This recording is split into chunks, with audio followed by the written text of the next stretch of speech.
So what are you doing? Nothing. Why not? I'm trying to get on this Lifestyle Radio website. Sounds like a cool website. Yeah, it's alright. Oh, I might have it. You might have it. You're listening to Lifestyle Radio. Good evening. I'm Coulter Wonkite. I'm already into the 420, damn it.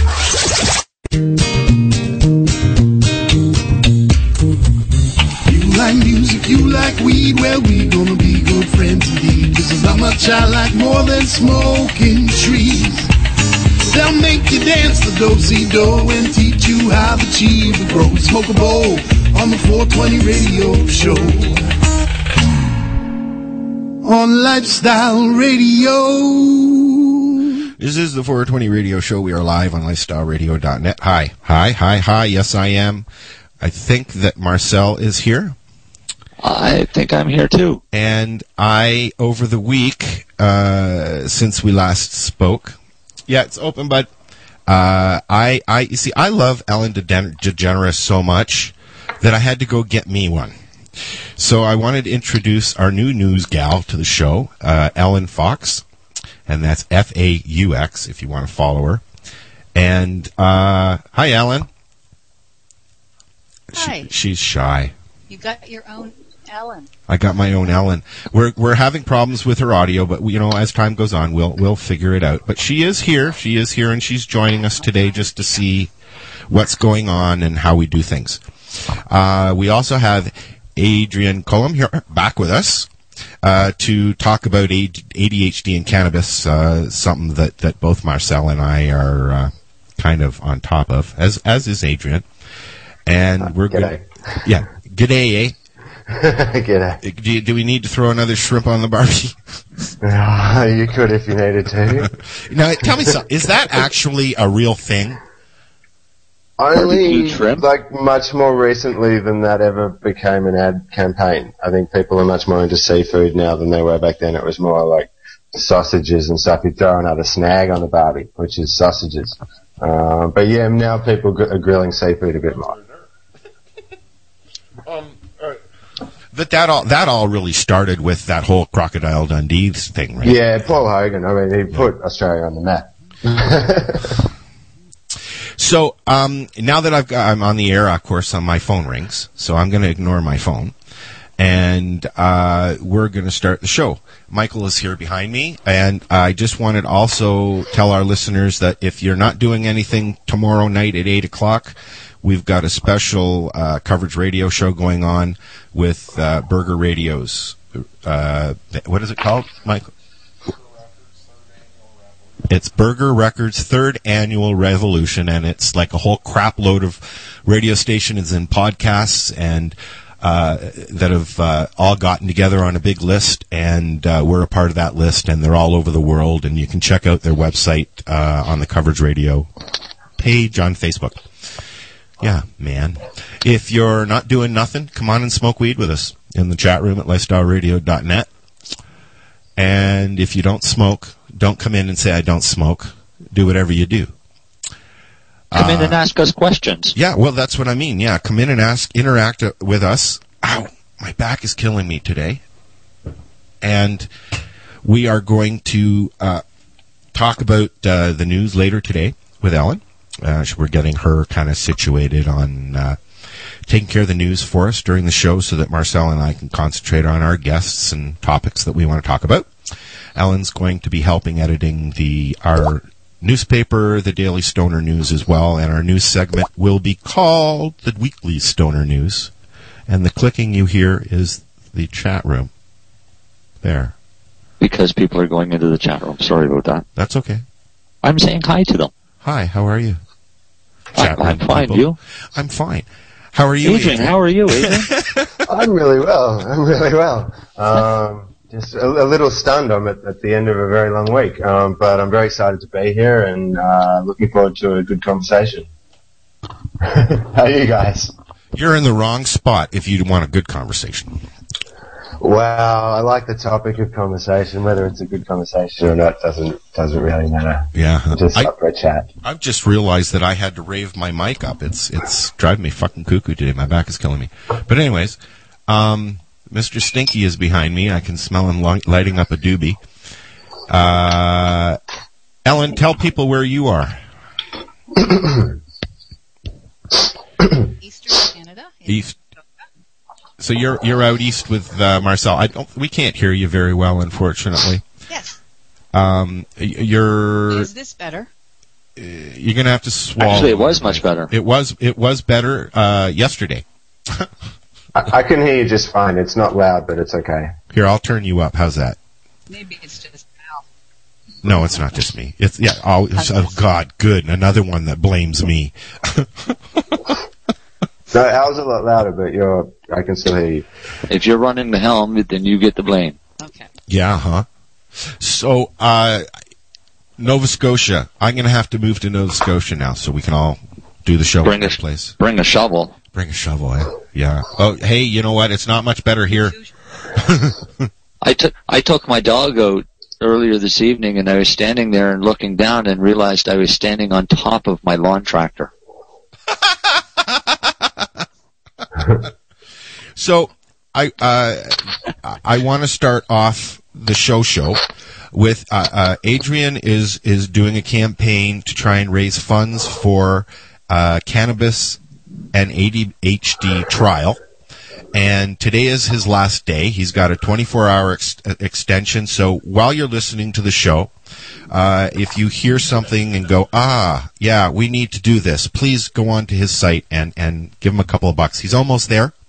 Even if you have $5, I don't usually beg for cash, but because I've got ADHD, this is a very special one for me, So, and unfortunately, I don't have the funds to help him. So I'll tell you guys to do it. How's that?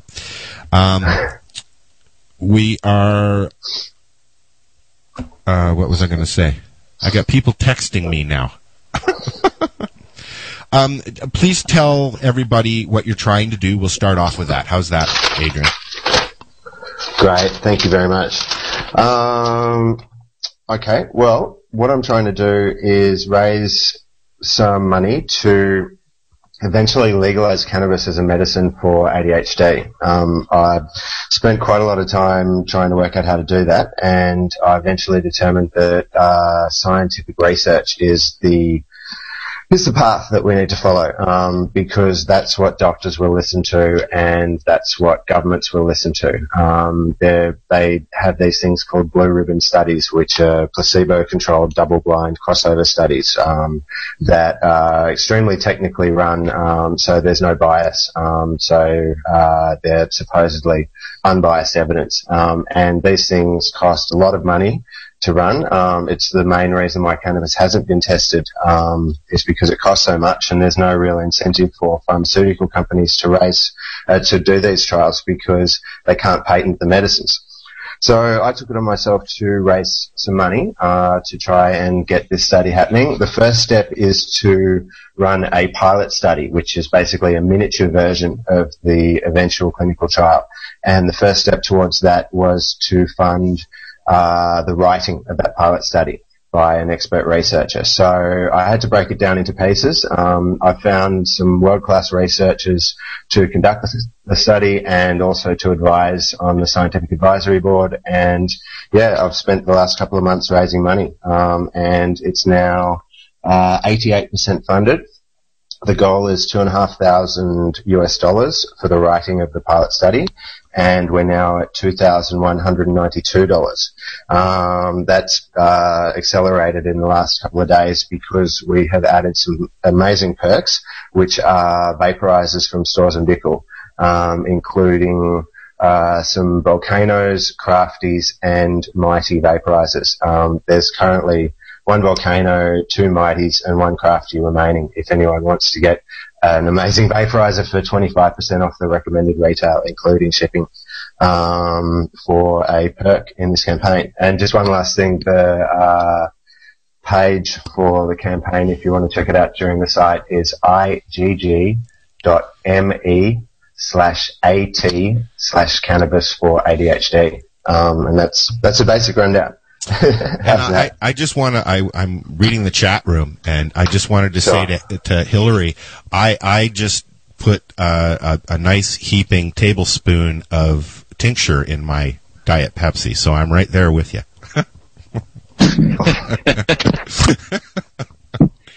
Adrian, I think you have a great idea, but the biggest concern that I would imagine that's going through most people's minds is ADHD is more of a problem in children than it is in adults. Are you going to be doing this study on children? The initial study will be in adults because the studies have to go through what's known as a ethical review process. And in that process, studies that are risky will be weeded out. And it would be considered risky to test a psychoactive substance such as THC and possibly other cannabinoids on children initially. If it were possible, I know there's many, many parents who would jump at the opportunity to have their children in that program to test it because they're completely fed up with the stimulants that their children are taking. But the reality is that it probably won't be possible to test in children initially. But I guess the good news is that ADHD isn't just in children. In adults, it does modify somewhat. Adults tend to lose the hyperactivity if they had it originally. So we all end up being more or less ADHD inattentive daydreamers. Some adults do remain hyperactive though. Can I just jump in for a sec? One of the things that really bothers me is that whole you grow out of it thing, because it doesn't happen. I'm 51 years old. I'm on disability here in Ontario because of my ADHD. I can, I have rage disorders, I got a mood disorder, and a whole host of other things that are going on because of ADHD in my life. And it's more of you learn how to adapt to it, not you adapt it and you overcome it basically, but you never. It's not something that you grow out of. So there, you just cleared up that entire myth. Cool. Well, that's my opinion. I mean, and I've been living it for 51 years, so. We're the most adaptive people because we face enormous challenges that are invisible and really don't affect other people. So, there's been a lot about ADHD in the news lately, specifically ADHD in adults, because if you can figure out what's causing the adults the problem who have ADHD, then you can backstep and go, okay, well, let's try and stop that problem from happening with the children. Right? Sure. That would make sense. So... sorry, you go. No, I was just going to kind of outline what we're going to try and do today. Marcel, I'm sure, has a whole bunch of questions to ask me. 2,000. Yeah, and Adrian, because I wanted to play guinea pig. I've been doing this show for 8 years. I have never, ever, and I talk about my disability all the time. Probably too much, but I've never been asked questions directly about it. So I'm going to let the guys do that, and I'm going to give an honest answer, and you may not like the fucking answer. And, so I apologize if I say anything to offend anybody. How's that? You don't really care if you offend anybody, so it doesn't matter. The only people that I care if I offend are women, to be honest with you. I don't really... Or who? Women. I don't like offending women. Well, I don't really like offending anybody, but I learned a long time ago that the truth hurts, and a lot of people get offended. Yep. The truth. But there's a difference between offending somebody on purpose and offending somebody because of what you're saying that's truth, right? So. Right. Yeah. I mean, I don't do it to be malicious. Oh, of course. Well, sometimes people do. I just do it because I'm blunt, and if you can't handle the truth and bluntness, then don't ask me questions. I am too honest. I've lost jobs because of my honesty. Yeah, well. Yeah. We won't even go there. No. Maybe that's an ADHD trait. I'm fairly honest as well. I consider that a prime virtue. let me ask you guys now. I want you to join in on this too, Marcel, because Marcel has MS, and ADHD is a cause from MS, or I shouldn't say it's a cause. The symptoms are right. It's some of the symptoms of ADHD are symptoms of MS. Yes. And so you get the foggy brain and you get fog or brain fog, mood swings. Yeah.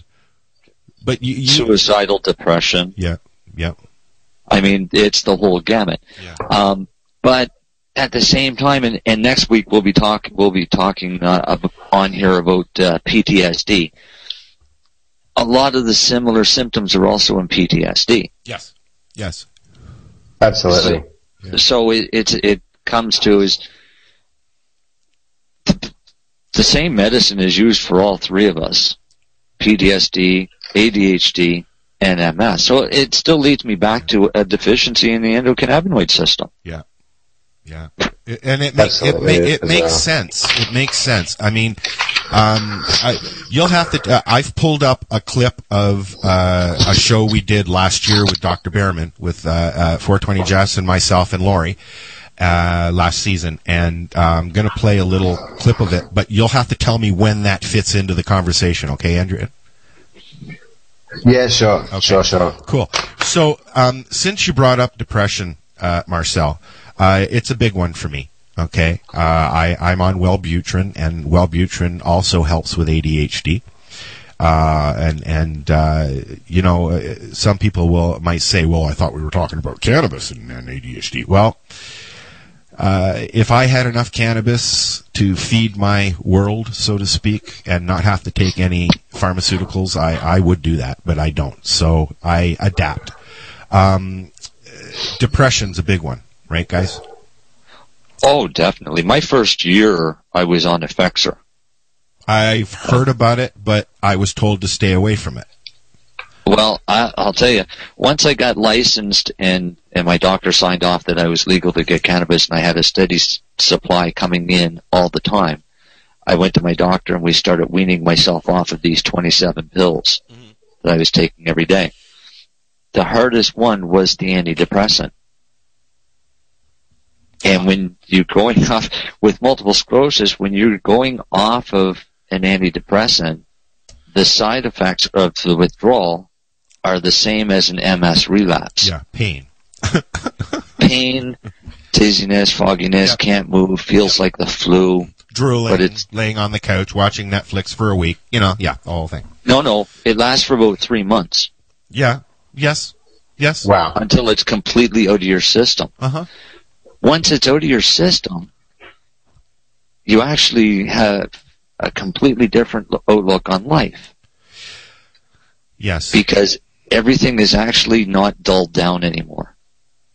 And that's the feeling that I don't like, is the dulled down feeling. I know that I went back on Ritalin in my 20s, and I got home, I looked at the bottle, I wasn't smoking cannabis much at all then. I looked at the bottle, I went, okay, and I took my pill, and 15 minutes later, I'm on the phone with my mom listening to Pink Floyd going, hey, I remember why I like this shit. Yeah. Well, but I didn't like the feeling of it, though. It's supposed to make you happy. No, that's right. Or it's not designed to make you happy. It's designed to make you numb and not care. Yes.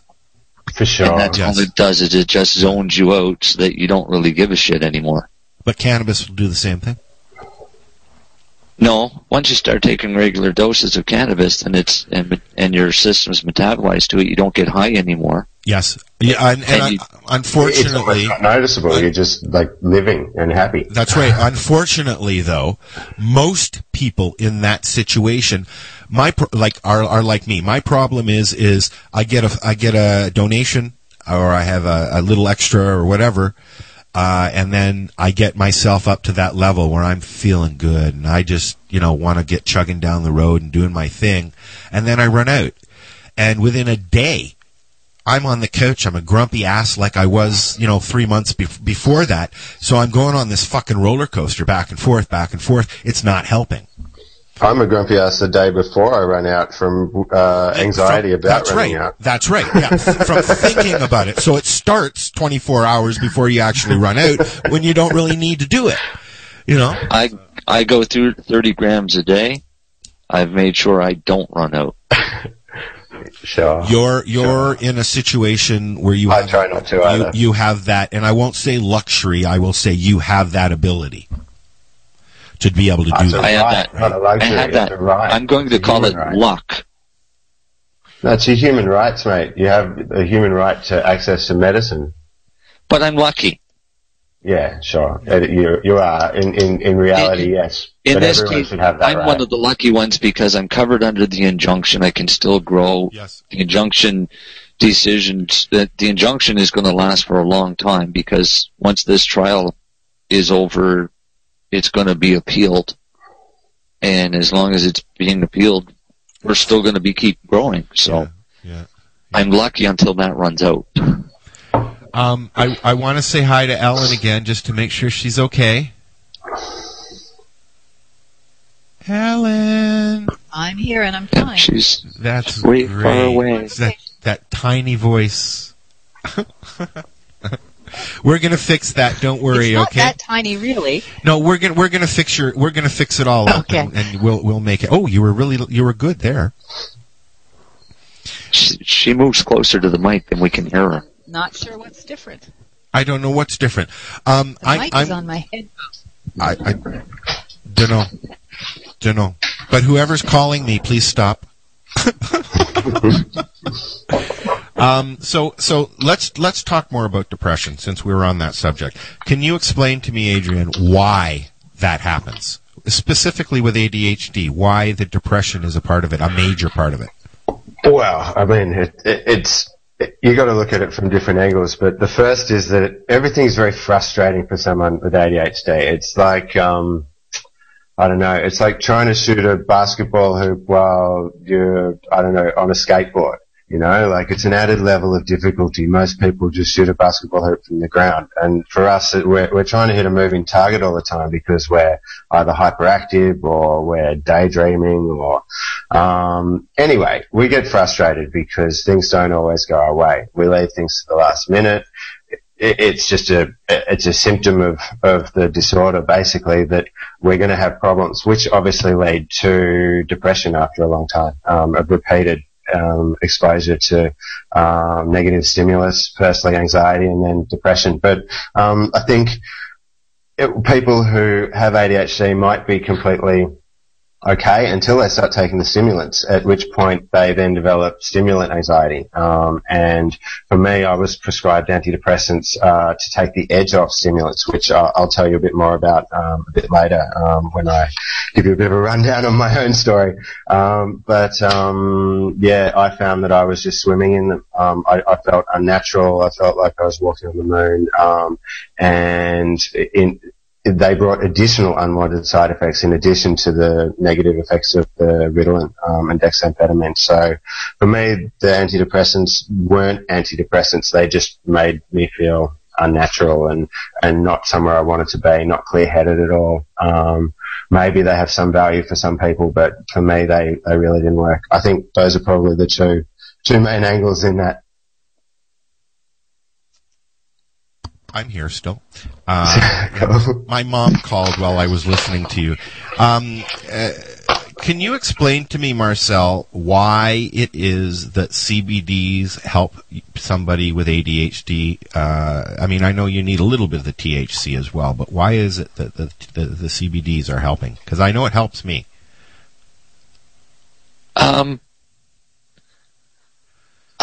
He doesn't know. It's not a matter I don't know. I'm not 100% convinced. Okay. Because I know that the science shows us that CBD tends to work better for neuropathic pain than any of the other cannabinoids. Okay.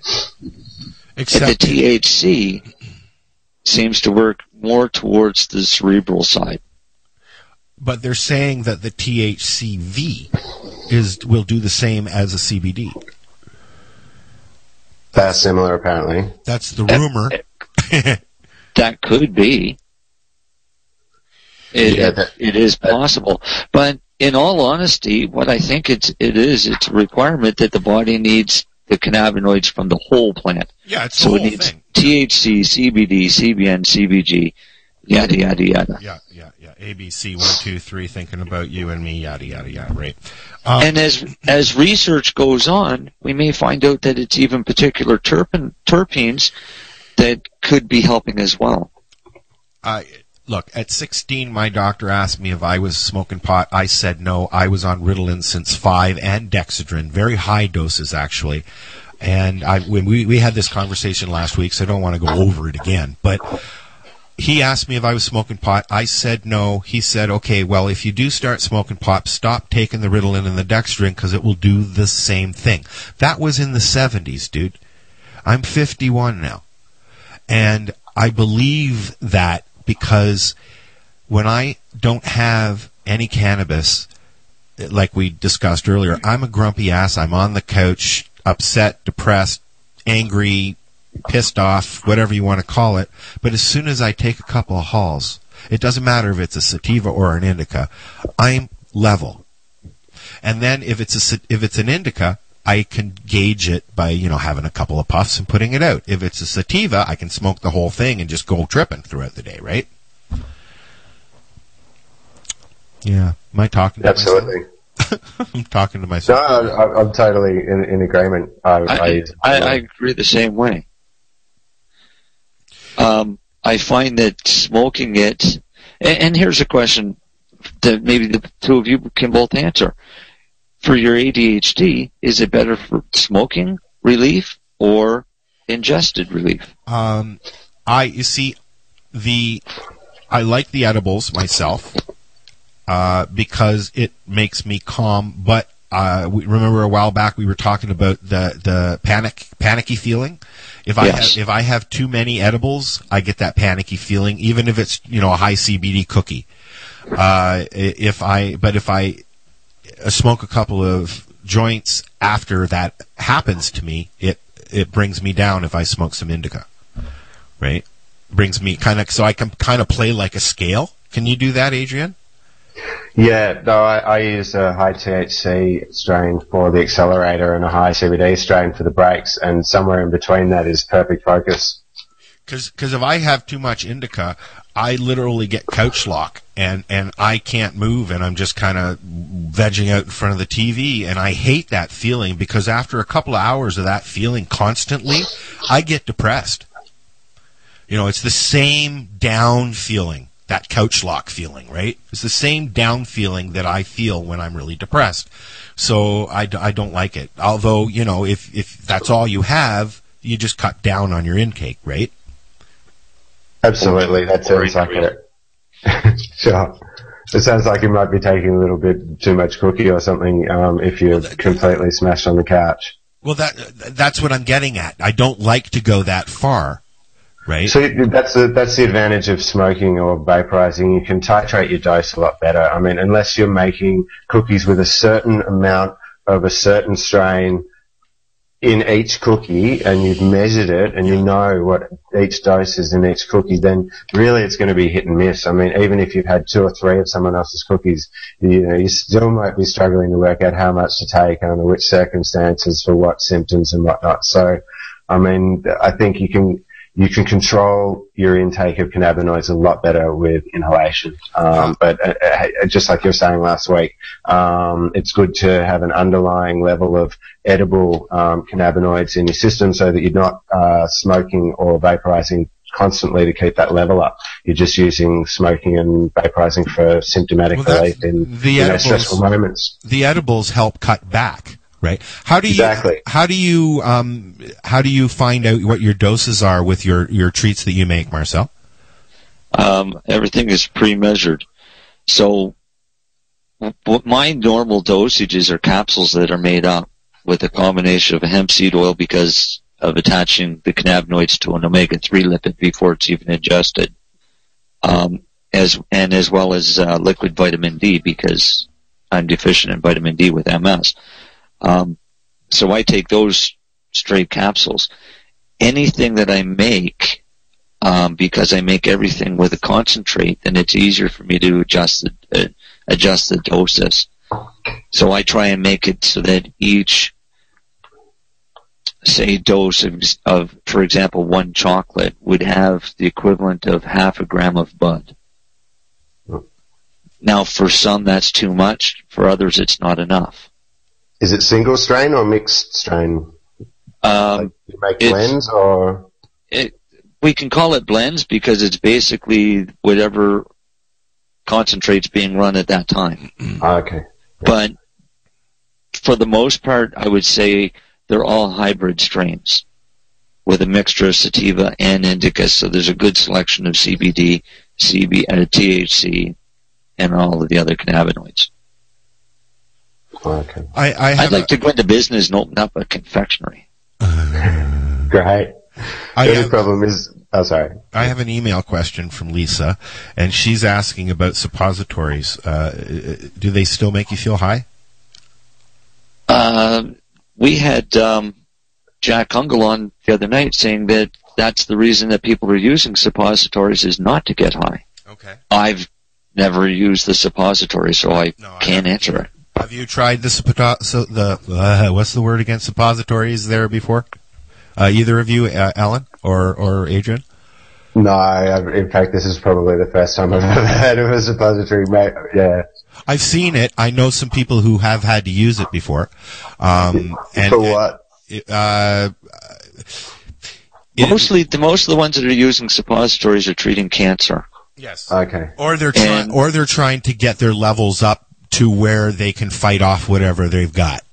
Exactly. And without getting intoxicated. That's right. Yes. Right.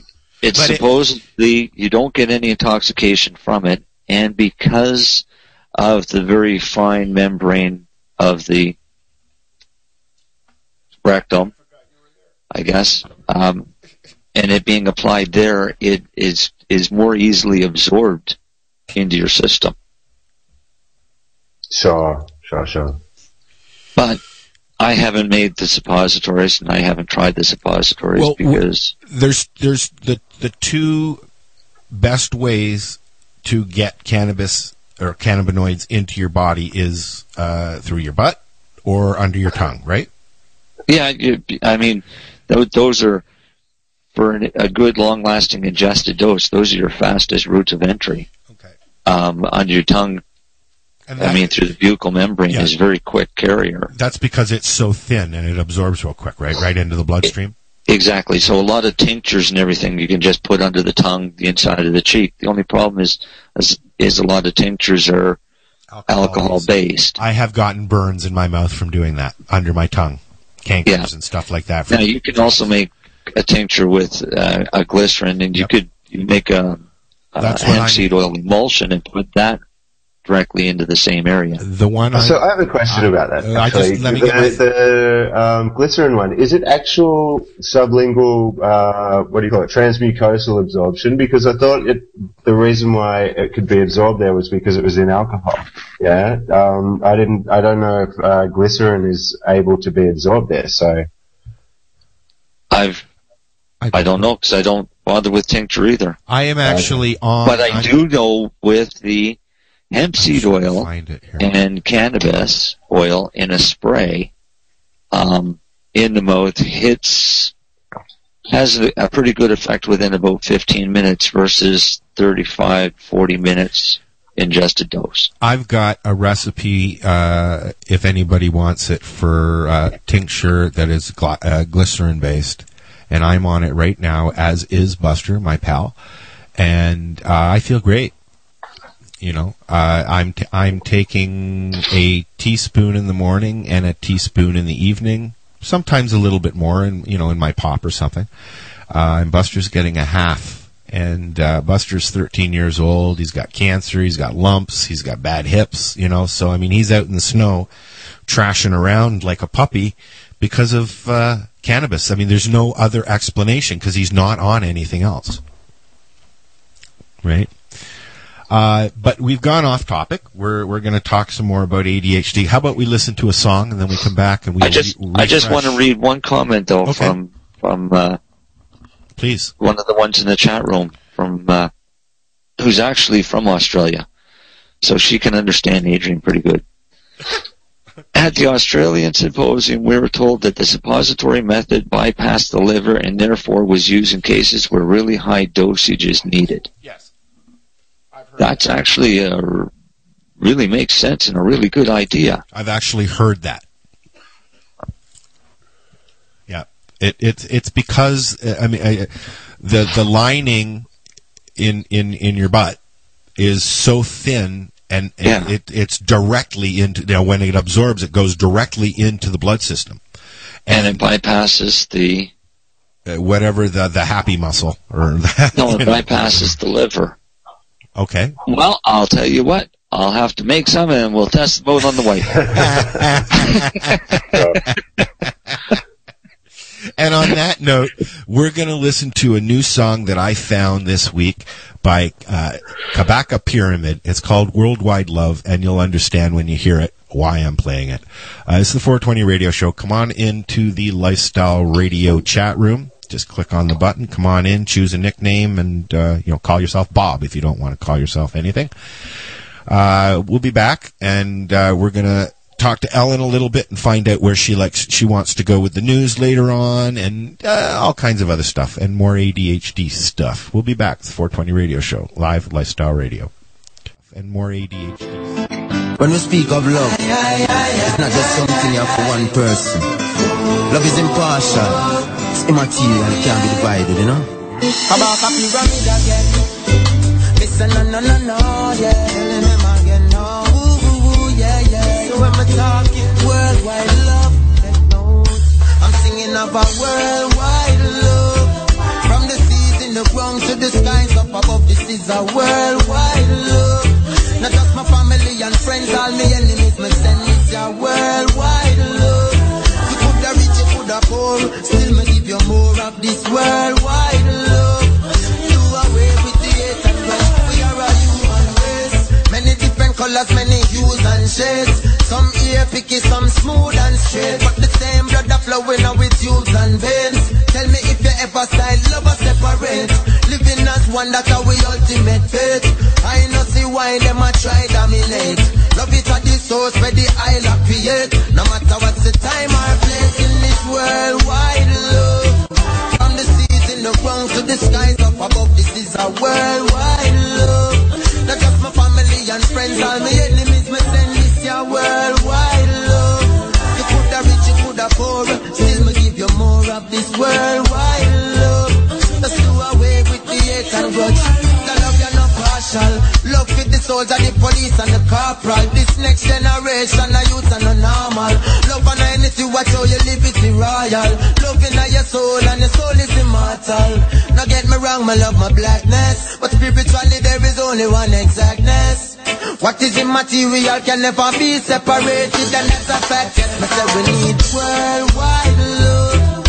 From the seas in the ground to the skies up above, this is a worldwide love. Not just my family and friends, all my enemies, me send this a worldwide love. You coulda rich, you coulda poor, still me give you more of this worldwide love. Let's do away with the hate and love.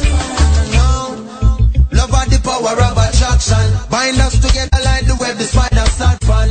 It's different from affection, it's different from infatuation. Any verb or any action.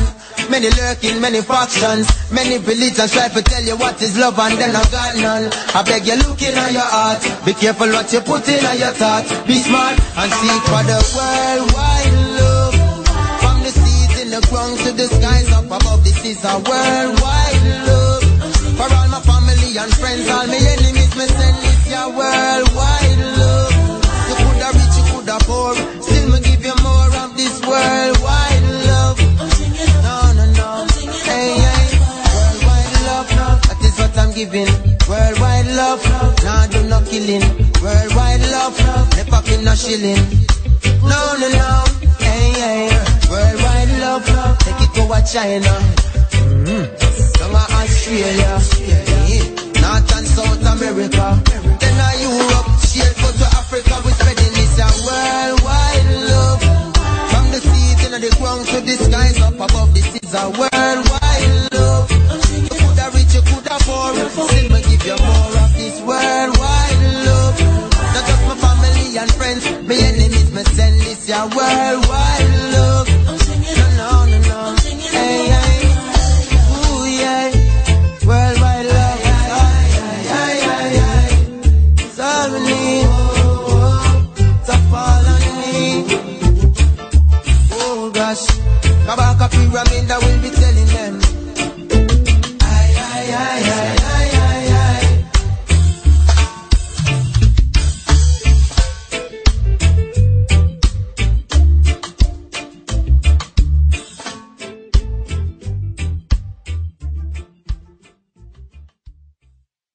listening to Lifestyle Radio.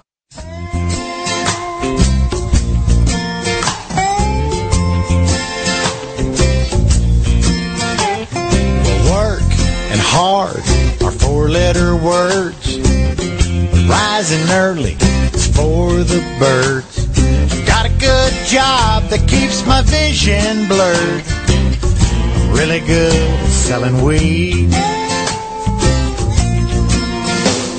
I won't flip burgers, I won't park cars. Hell, walking to the corner is walking too far. I'm sitting right here smoking a big cigar. Really good at selling weed. Never leave the house, never leave my couch. People come and see me. Knock on the back door, got what you're looking for. It's the chronic you need.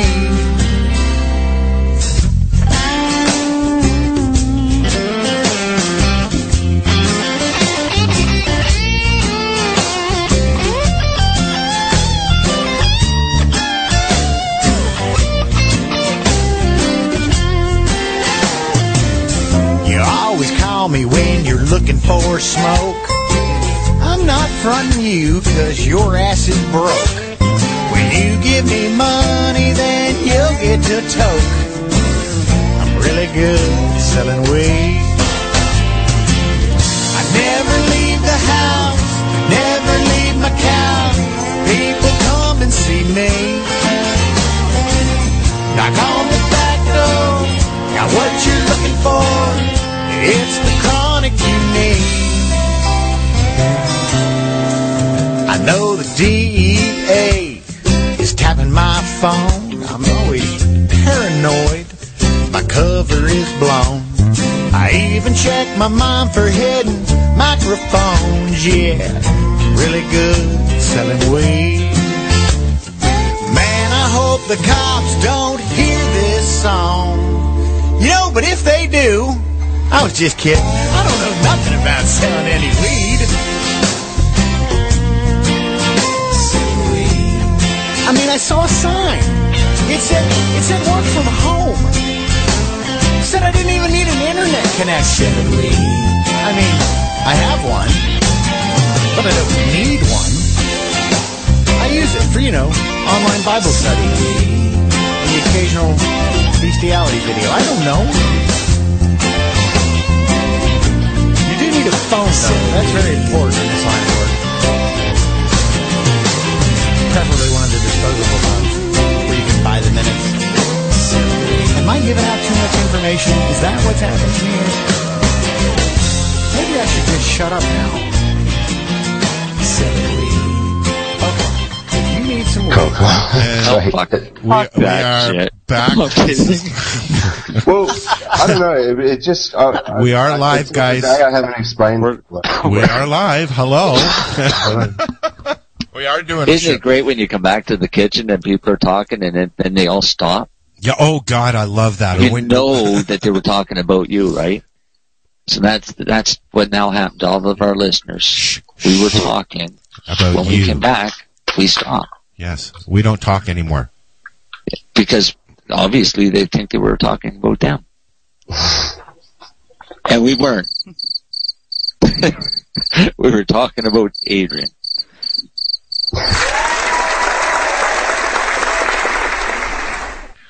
All right. And on that note, where was we? We were talking about ADHD. And the wonderful world that it is. And the depression of it. Now, and depression, yeah. With MS, and a lot of people with MS will admit it, a lot of people won't. There's usually a constant thought that goes through most people with MS and especially as if they've got a progressive form, and that's suicidal thoughts. What are suicidal thoughts like for ADHD? Or is it more of a result of the medications? I'll let you speak as well, Adrian, but when I wake up, my engine starts, my head starts spinning. maybe 20 minutes a piece, you get that thought, that suicidal thought. Now, that doesn't mean I'm suicidal, but the thoughts are there. Right. Constantly, unfortunately, because for me, ADHD plays with my sense of self-worth and esteem a lot. It's one of the reasons why I suffer from agoraphobia. Because I'm a large man, I got people watching me, at least I think they are. Lots of paranoia involved. Am I on the right button there for you as well, Adrian? Look, I've never had suicidal thoughts. I guess I'm blessed in that sense. Sometimes it seems like it's all too much, and you just throw your hands in the air. But that's just something that you have to learn to deal with ADHD, as you've just described. We have frustrations, and if you have too much frustration, it turns into other things. Once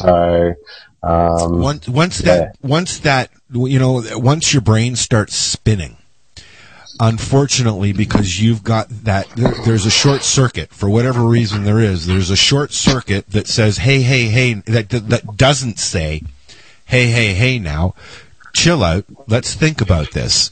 And unfortunately, there's lots of different other mental illnesses in the world, or mental health issues in the world, where but now a suicidal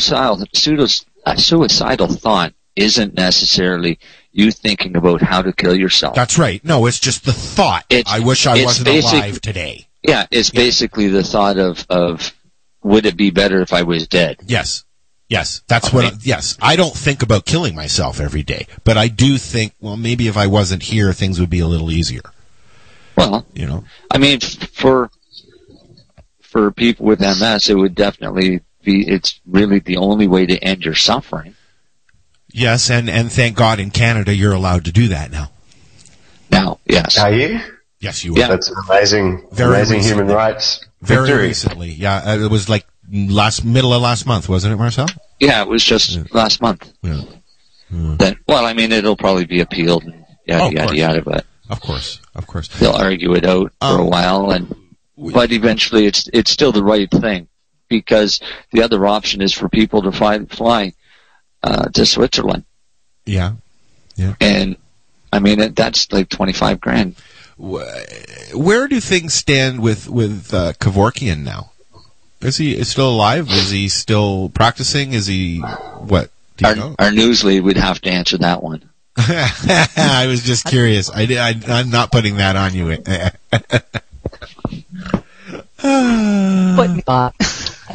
I believe that Mr. Kevorkian has passed away. I'm assuming he has, because I seem to remember that. But it's pretty easy to make your own cocktail if you need to. So no, but what I was getting at is I'm wondering how he would feel about it, because I wonder how many countries assisted suicide is legal in.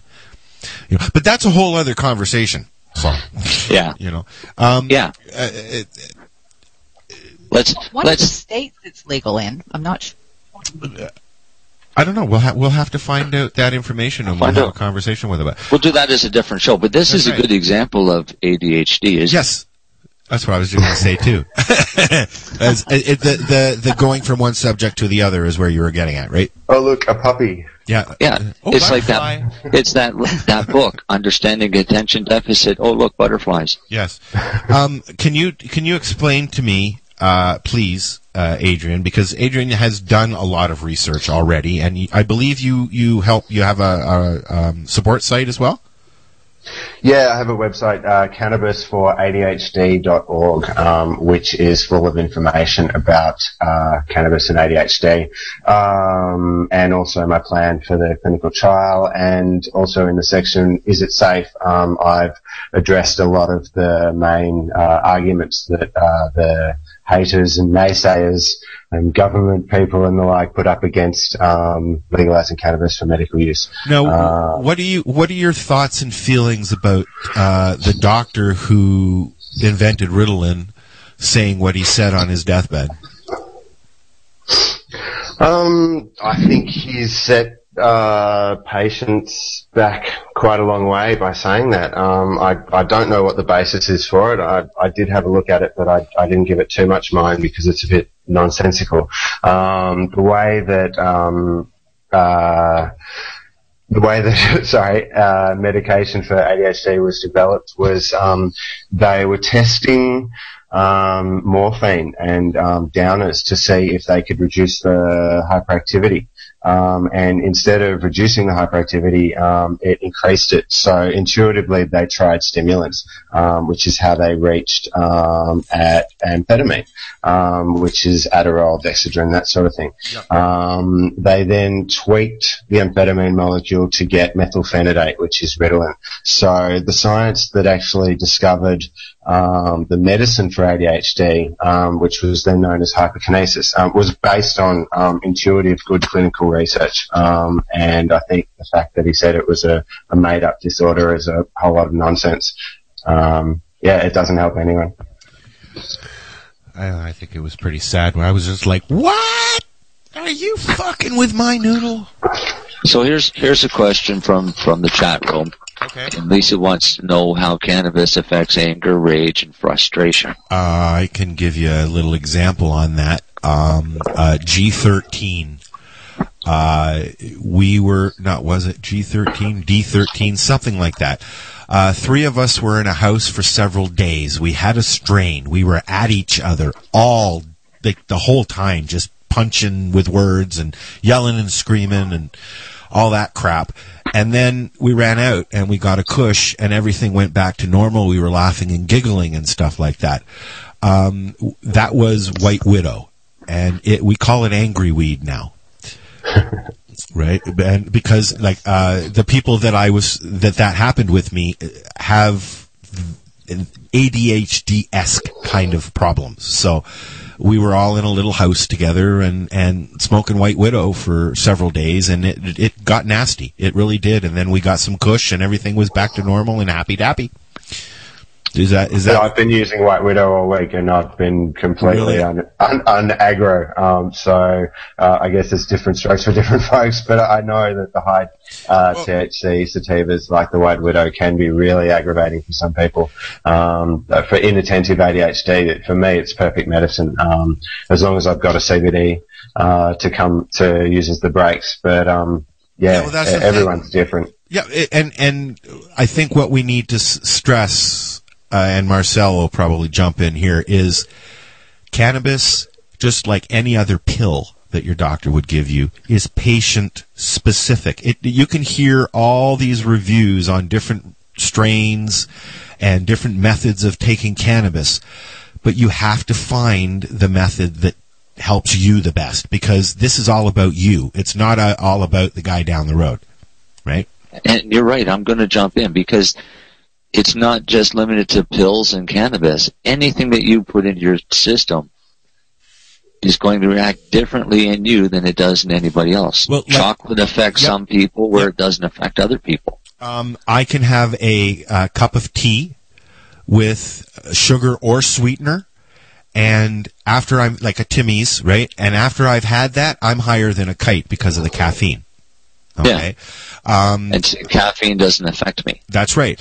I can have chocolate, and I'm like, woo! But then, because I'm diabetic, I get the double wham, so I get the high, and then I get the down. Right. So everything affects everybody differently, and that's why people say, what strain is best for such and such? There's no one that can answer that question, because every person is basically strain specific. That's right. Your body needs a particular strain. Find it. Well, you know what I do is every time I get a new strain, I go to Leafly. I like Leafly. And yes, I'm plugging Leafly. Because they have so many different reviews, and they're from smokers that put them there. So it's not it's not one person. Like Matt Murnaugh is a great strain reviewer in his format, but it's written by him. It's his opinion. So you go to a place and there's lots of other places. There's the Dank Gardener as well. A few other apps that you can get. You go in and you put the name of the strain that you're smoking in, and it will pop up. You'll see all kinds of reviews from people who have been smoking it, using it, eating it, whatever. And you'll see a lot of thumbs up, thumbs down. It's like looking for a car, really. Those of us that grow, that's what we use. Yeah. To decide which strains we're going to grow is the strain reviews from other people. That's right. So I go to places it's the like same Legally thing. and We may grow it, and we may find that it's completely different for us than what it was for them. It's like because finding a beer you like. It's like finding a beer that you like. Yeah. Okay. If you want to, Ellen, do you have problems finding the strain that works for you, that kind of thing? I haven't so far. No, I mostly just use indicas, and I'm not really very experienced, I don't think, yet in the different strains and in the different types. Mm-hmm. But so far, the indicas that I'm using two different kush and some seed that has been around for 30 years that nobody knows what it's called. Yeah. And the combination of those three work great. Yeah. I mean, I even go as far as if I've got 3 or 4 different strains and I like these two and I'm okay with that one, I'll batch it and I'll come up with my own little mixture. You know, do you do that, Marcel, with the different strains that you have? Yeah, I mean, I'll grow strains that I know work well, and then I'll grow a few of other strains to test. And then if I find something that works, or two that work really well, I may actually combine them into one. Okay, yeah. All right. That's how other strains are come up with. I mean, that's how somebody else. I do my own crossbreeding and then germinate from there. I like Colombian Gold because I like the sativa. I remember that from when I was a kid. And I like Purple Kush because of how well it helps with my neurological pain. Yes, I like that. I like the Kush too. Yeah, for that. So I crossed Colombian Gold with Purple Kush. And what did you call it? I haven't really decided on a name, but I have decided that it's going to be regrown again this year. Cool. Because it turned out to be a phenomenal strain last year. See if someone's already got a Colombian Kush. That sounds pretty cool.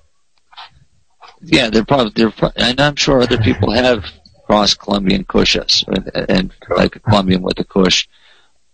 I don't know, so it's not that I'm going to be using these seeds for sale. Kush? It's got its own unique smell to it. It doesn't smell like Colombian. It doesn't smell like Purple Kush. It's got a nice fruity scent to it. Okay. So, but what's happened is we've got some mothers growing, and now we'll get the clones off them this year. Use a little bit of magic with a little glycolic acid and cross one of them into a male and pollinate a half a dozen or so. How many different strains do you grow? You know what? Don't answer that, Marcel. Don't answer that because you don't. I would like people don't. Because I grow so many different strains, but every year could be different. Yeah. Right. So, I don't know, maybe 4 or 5 strains at a time. Yeah. Different strains, just because I'm still testing. I want to find something that cures me. It's a never-ending test, though. I mean, I found strains that I love, and I'm like, yeah, and I'm going along, and a week later, I'm like, I need a change. You know, but that happens with almost all strains. After a little while, you get accustomed to it. But if I was growing my own, I wouldn't have that luxury to do. You know, you'd have to grow 4 or 5 strains and just alternate. Yeah. See, that's the worst thing is if you grow something that's no good for you, you're still stuck with it. That's what I'm getting at. Like, what do you do then? I mean, I guess you can turn it into edibles or oil or, you know. Yeah, just extract it. Yeah.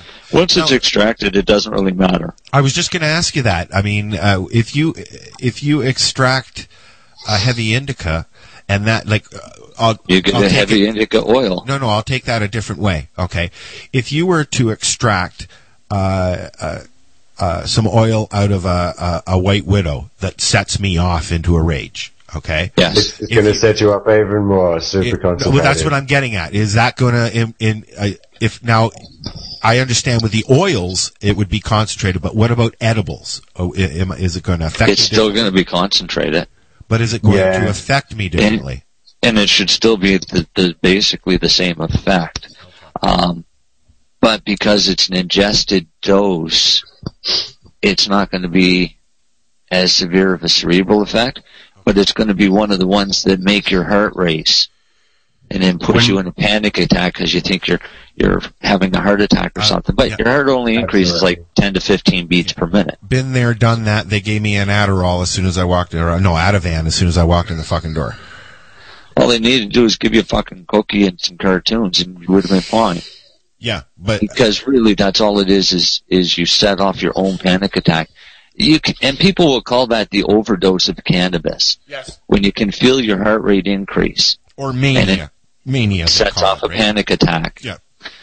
All right. So if you suffer from anxiety or you're concerned about something like that, and you eat too much, and your heart starts to race, calm the hell down. You're fine. Eat a bag of chips. You know what? Eat some sugar or orange juice. I went as far as calling an ambulance. Mangoes. No, I went as far as calling an ambulance because I thought I was having a heart attack. My heart was going biddity bump. I was crying, blah, blah, blah, blah, blah, blah. It turned out exactly what it was, you know. Yeah. It wasn't a heart attack. It was just a little stress. So, but now I know that's most likely what it's going to be. But, you know, hey, I'm not going to take chances with my heart that way, right? What happens is when you ingest a dose, one of the great things about cannabis is it's a muscle relaxer. Yes. And it relaxes all the muscles around all of the veins. So the veins open up and they get more blood. And it flushes out a lot more crap because it now can get more blood into it. To compensate for it, it increases your heart rate about 10 to 15 beats per minute. So your blood pressure goes down, but your heart rate increases to keep up with the demand. Yeah. You get red eyes. That 10 to 15 beats per minute is enough, and you're the perfect example of how it can set somebody off into a panic attack. So you really just got to stop it. And, well, basically, that's what people look at as being the overdose of cannabis. Yes. The panic attack, the whole, oh man, what's going on? You know. Now you see that more in the sativa strains, the high THC strains. Hold on a second. Well, there goes that bird again. It's a bird? ADHD. Go ahead. Yeah. You were saying, we all suffer from it. You were saying. Well, music soothes my savage beast. Is there a reason for that? I've read things that it actually can manipulate your levels of serotonin and other things. Music, and dopamine. Yeah, that's what I mean. Yeah. Yeah. Everybody's different. Yeah. And that's what it boils down to. That's part of the ADHD situation also, where a normal person's brain would be peaking and having anxiety from a high THC dose. We're actually much less likely to have that situation because we're deficient in dopamine already, and what THC does is spikes your available dopamine. So for a normal person, Ritalin will send them off racing, whereas for us it'll calm us down. The retrograde inhibition function that Dr. David Beman will talk about in a little bit is very key to understanding cannabis. Is that the key to play that clip? That's the key. You could do, unless you're going to go to some music. But yeah, maybe play the clip. No, that's where I was trying to head the conversation. So I'm going to reach over here and I'm going to go like this. This is, if you want to hear the whole show, it's March 12th, and it was me, 420 Jess, and Lori, I believe, along with Dr. Behrman, Dr. David Behrman, who is, can you explain who he is, please, Chris? Because I know that you know who he is. Adrian. Sorry. Oh, okay. Dr. David Behrman is a doctor in California who spent many years in public health and drug addiction control, and through his private practice came across patients who kept reporting to him that cannabis helped their ADHD. He initially prescribed it for something else. I think it was migraines, and his first brush with it was this patient coming back saying, yeah, the migraines are gone, but so's the ADHD. And then his patients kept telling him, and eventually he looked into it and he contacted researchers, and he put to them this concept of retrograde inhibition, which is exactly how Ritalin and dexamphetamine work. And he's probably the most knowledgeable expert on ADHD and treating it with cannabis, and is probably the most active prescriber of it in his area, which is somewhere just north of San Francisco, I think. And I watched a video of him doing a speech, and it grabbed my attention to the point where I wrote a very touching letter to him explaining my whole life story, and then I invited him to come on the show, and he graciously accepted, and I will have him back, hopefully with you as well, Adrian. And I'd love to. I want to play, why I said Chris is because Chris Enns was on the show as well. That day. So it's March 12th. If you want to go to our Mixcloud, just look up mixcloud.com/lifestyle radio. You can find it on our website at lifestyleradio.net as well. Look for the 420 radio show with guest David Behrman and Chris Enns. It's March 12th, 2014. And here's a little clip. I'm not going to play the whole thing, obviously, but I'm going to play some of it because it's pertinent to what we're talking about. Yes, please. That would be awesome. Well, yeah, I remember there's a fellow that's been doing this for a long time, a surgeon up in Marin named Tom O'Connell, and Dr. O'Connell feels that most of the people who use marijuana successfully actually have ADD. Now, I thought then, and I think now, that he went too far, but there's no question that cannabis is useful in treating ADD, and I think that there's a relationship, not a one-to-one relationship, but a relationship between post-traumatic stress disorder and ADD. And I think what happens in post-traumatic stress disorder is that you increase the amount of one neurotransmitter called dopamine transporter, and it ties up some of the dopamine, so you have less free dopamine. Yes. Well, why is that important? That's important because the more dopamine you've got available, the more it will slow down the depolarization and repolarization of neural cells and make it more difficult for them to be stimulated. Now, where cannabis comes into this is that it competes with the dopamine for the dopamine binding sites on the dopamine transporter, and the cannabinoids fill them up.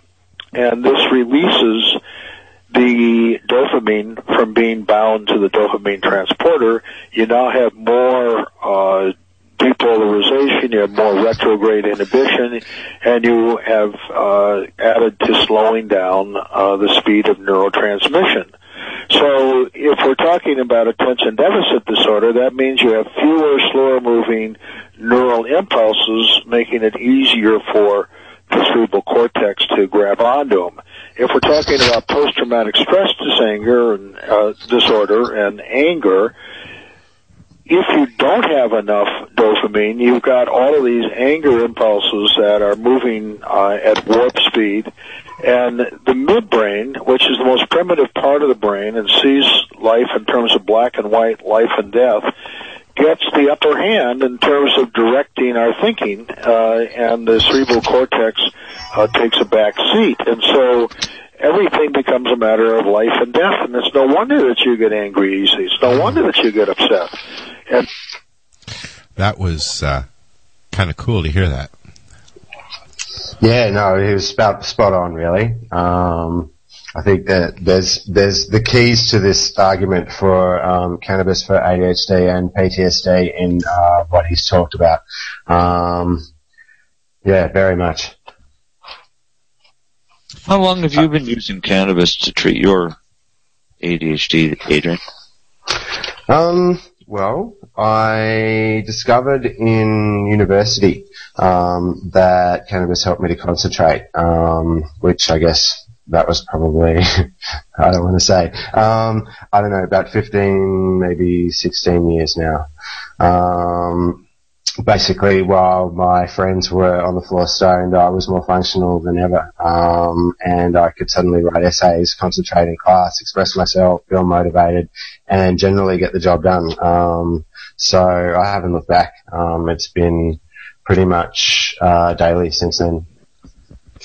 That's how I survived high school. Yeah, I wish I'd found it in high school. I think many people who have found it later in life wish that they were able to take some form of medicinal cannabis in high school. I know Matt Riddle, the mixed martial artist who was disqualified for having cannabis in his system, and ended his mixed martial arts career with a cannabis ban. He's prescribed it for ADHD, and he's a state licensed medical marijuana patient. So he's actually said to me, look, I wish I had it when I was in second grade, I think was the quote. So I think many people would like it to be a medicine that's actually available for children. And just on that note, there's a Canadian child who goes to the principal's office during recess and lunchtime and uses his vaporizer for ADHD. Which I think is amazing. I think that's amazing as well.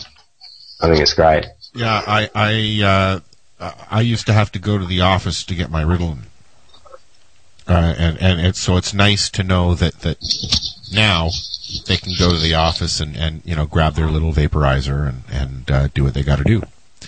Right? I wish more schools would do that. Do you know? Definitely. It's coming. Do you know what province that's in, Adrian? Look, I can look it up for you while we're talking. I have to go through a group to find it, but I'll find it for you in a sec. That's awesome. Maybe you can explain to me while you're doing that. Can you tell me the difference between ADHD and ADD? Look, they were known as separate disorders. They're now in the DSM, which is the list of, or the book of psychiatry disorders. Now they're known as ADHD predominantly inattentive, ADHD predominantly hyperactive, and then ADHD combined, which is, you've got symptoms of both. You're a daydreamer and, bee in a bottle. Yeah, that would be me. Hi, nice to meet you. Yeah, so ADD is now ADHD predominantly inattentive, and ADHD, what was known as ADHD, is ADHD predominantly hyperactive. And when I was a kid, I was a test study at the Hinks Clinic. We've talked about that before. When I was a kid, starting at about 5 or 6 years old, they just called it hyperactivity disorder. That's what they called it back then. There was no ADHD or ADD or XYZ. It was just you're a hyper kid. Yeah, no, we don't want you around. You go in a special class. Sure. So the daydreamers probably didn't get picked up as having ADD. I certainly didn't. I was never diagnosed until I was well past school age. In fact, past my undergraduate degree. For kids, they often just have hyperactivity. I find that interesting. That you were able to get through. I quit school the day I turned 18 years old. I went back and got my grade 12 in my 27 years old. I went and enrolled myself at Humber College in photography, and I did great in the I did great in all of the practical stuff, the hands-on stuff. I failed miserably, as I did in high school, all the academic stuff. They wouldn't let me return because of it. But yet I got an 80-something, or sorry, a 90-something on my final actual photo exam, right? It's been very destructive at work too. You know, you get that blue feeling. You don't feel like going in. With ADHD, it's very, very easy just not to. You know. Definitely. I think we all have that discrepancy with ADHD where we have amazing skills but also amazing difficulties in other areas. For me, it's mathematics. I've got reasonably good English skills, but my ability to do maths is not so great. So I think, yeah, we're out of balance in that way. But I don't think I had ADD or ADHD when I was a kid. My issue was I learned faster than they would teach me. But you when did have you been formally diagnosed with ADHD, Marcel?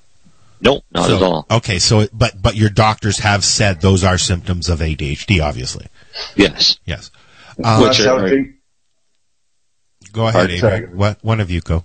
Do you have school reports from between age 4 and age 7 that say Marcel would be great if only he would apply himself? Marcel doesn't concentrate in class, that sort of thing. Or would your parents know if there was or brothers or sisters know if you had those sort of issues? Because that's what your doctor will ask you if you were to go for the diagnosis. Did you have the symptoms?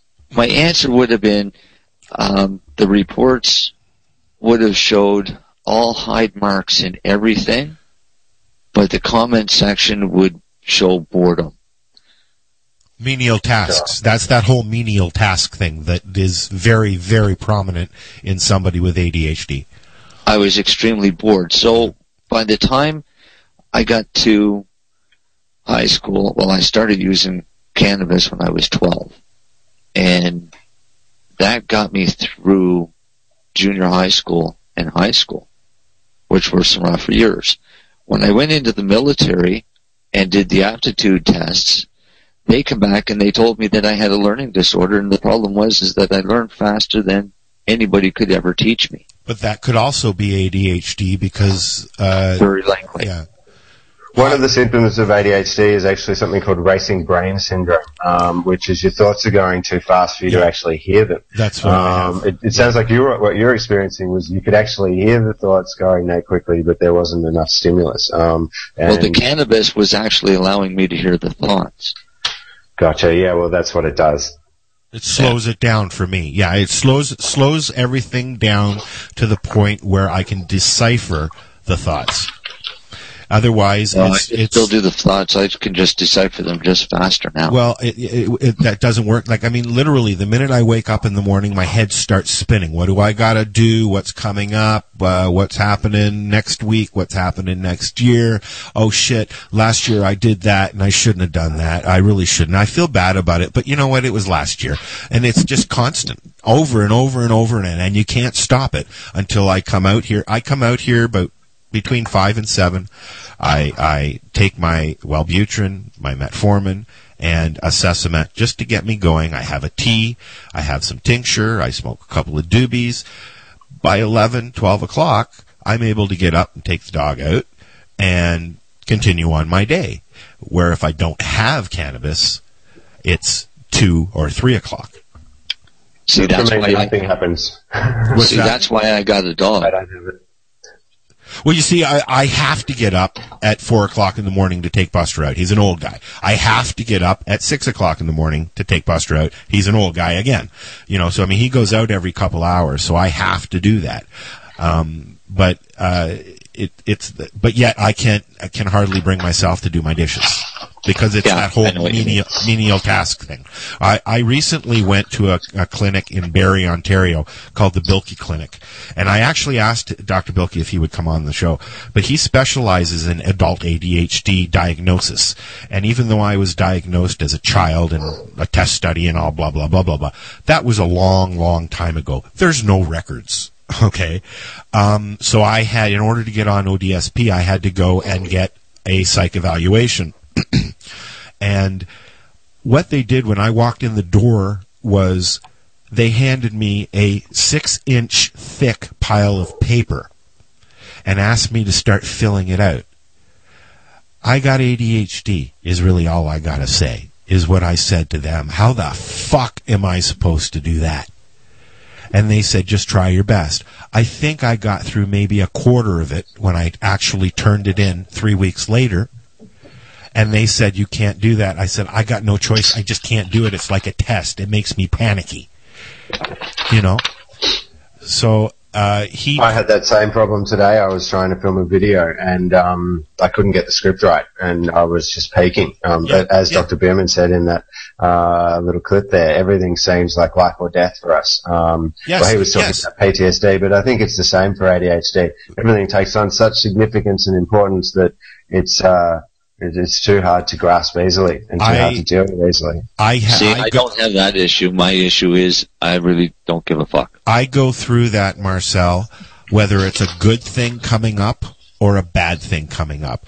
Even if my mom is coming up for the day, my mom and my sister came up a few weeks ago. They brought me a car, and it was Valentine's Day, and I was excited, and I was, missing my family, and they came up, but yet a week worth of fucking panic attacks because they were coming up. Yeah. And they were introducing a vehicle into my life. And they were, helping me take that baby step to get out into the world. Right? People don't come visit me, so I don't have that problem. No, but you see, I struggle with that every day. I want to go out. I want to do stuff. But then when I'm out, I think people are staring at me, or I did something wrong, or I said something to offend somebody, or I knocked something over that such small little things. And then I run back home. Okay? And that's one of the reasons why I moved out of the city, because I would go to the store, there'd be so much going on around me, I'd just run back home to my little nest, See, my biggest problem going out is information overload. That's what I'm getting at. That's what it is for me. So I choose to stay home. It's not a matter, I don't care if people are staring at me or anything like that. I walk with a cane because I need to. Yes. And nobody stares at me. It's not a matter of that. It's just that I hear every conversation that's going on. Yes. The dripping tap, the creaking door, the horn from the car driving by. I hear it all. But you want to know something? In my setting, in my own space, that's okay because I have control of what's going on in that area. Adrian and I were talking about music. When we first had our first conversation, I read an article not too long ago about the EMD music, that constant wah, wah, wah, wah, wah, wah, wah, wah, wah in your head. It actually calms me down. Right? Whoa. Do you remember that conversation? Yeah, I do. Can you explain what I mean though? Can you explain to people why that is and why that happens? Look, I think it's something to do with our tribal roots. I'm not exactly sure. I think that the sound of a beating drum has always meant something to human beings. It's a bit hypnotic and it distracts us from the other noises. The rhythm is something that we can filter out. So in a way, it becomes a background noise or a trance. So that we're just able to focus on what we're looking at or trying to deal with rather than all the distractions around us. But yet somebody like Marcel goes out and he gets overloaded, right? Like, it's the same kind of music as Pink Floyd. I know that Marcel likes to listen to Pink Floyd, and there's a lot of that wah, wah, wah, wah, wah, wah, that twangy stuff. And but there's still a beat. Yeah, but it's very, there's a beat, but it's a very calming effect, right, Marcel? For me, it is. Yeah, me as well. Pink Floyd is one thing. Like, one of the things I love about music is it can dictate how your moods are. If I'm crappy mood, then my go-to music is Pink Floyd. Yeah. Yeah, I understand that. If I'm in a good mood, then I'll listen to anything. Whatever comes to my mind, I'll listen to.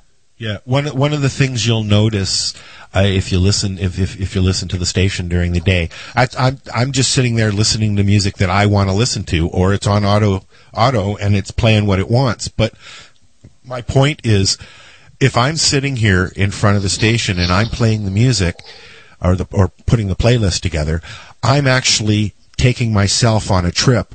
You know, and Smokes a Lot. Brian and I used to sit for hours and hours, and Dave, way back when we first started doing the show, and we would actually put ourselves on a trip during the show because of the different types of music that we were listening to, right? And like if you play a really, really aggressive game and it's got loud beating, you know, metal in it, you're gonna get angry. You're gonna get rah! You know what I mean? But if you're your brain tunes to the beat and tunes to the tempo of the music. Your body and your brain are basically just a musical instrument. So whatever music you're listening to, your heart rate will tune to that, and your brainwave frequency will tune to that. And I guess for ADHD, brainwave frequency is quite important. If we're in, I'm not sure which is the right one. I think it's beta waves. If we're in a particular frequency, then we're able to concentrate, and if we're not, then we can't concentrate. So in that sense, choosing the right music to get your brain vibrating at the right frequency to concentrate makes total sense. Makes sense to me. What do you think about it, Ellen? I don't know. I'm just listening and learning. It's wonderful information this evening. It's information overload, actually, for me. I mean, I have these conversations. Are you thinking, oh, do I have ADHD? I've done that. You know, I have these conversations with a lot of different people. I mean, and sometimes it's the same conversation over and over again with different people, and it's interesting to me to see the similarities in attitudes, the way people do things, because people who have specifically a mental health issue, they compensate like somebody who's deaf compensates with their vision, you know, or touch or feel, or you know, when a dog doesn't have a left back leg, it figures out how to walk with three, you know. A lot of the stuff you were saying, now, part of my reason for being a medical cannabis patient is I had a traumatic brain injury, I guess you would call it. This would have been 11 years ago. And Marcel talking about overload and things like that for months, maybe even years after I got out of the hospital and rehab and all of that stuff and learned everything all over again. Just going to the mall, especially at Christmas time or Valentine's when you've got balloons in the air and people, you know, running everywhere. You know, I can really say I know how that feels. You know, I don't think it's ADHD. I seriously went from being an outspoken social being that I worked in a dance club, I worked in a strip club bouncing. I was out working my day job as a shipper and receiver, so I was around people all the time, and I loved it. I would go to the clubs at night, and then for some reason, it just stopped, and I wasn't able to do it, and it literally became I wasn't able to do it to the point where I had to get out of the city and get away from that. It was too much, you know. How are you in the city, Adrian? Oh, look, I'm fine in the city. I get a bit, I'm fine in the city. I'm fine in the country, I guess. Yeah. I've always hated the city, so. I have a hard time going. I mean, I'm from Toronto, born and raised. I am a Toronto boy. I had the luxury of going to Jesse Ketchum Public School, which is right in the middle of Yorkville. So I grew up in Yorkville, basically, and I saw. It's interesting to go back now because I'll stand at Young and Bloor and I'll light up a doobie legally. I do have my pink piece of paper, and I'll just stare and look at what's changed and what's not. The head shops are still there. You know, that I used to go to the head shop that's across the street from Vapor Central when I was like 15. You know, the whole area, Dundas Square, is so different. You know, but Toronto was a very unique place in the 60s, 70s, and 80s. I tell you, well, not so much the 80s or the 90s. It was kind of dull. but where are you guys from? Where are you originally from, Marcel? Nova Scotia. No, from Nova Scotia. And have you lived in this area too, or just only Nova Scotia? Oh no, I've lived all over the world. I was in the military. Yeah, I knew that.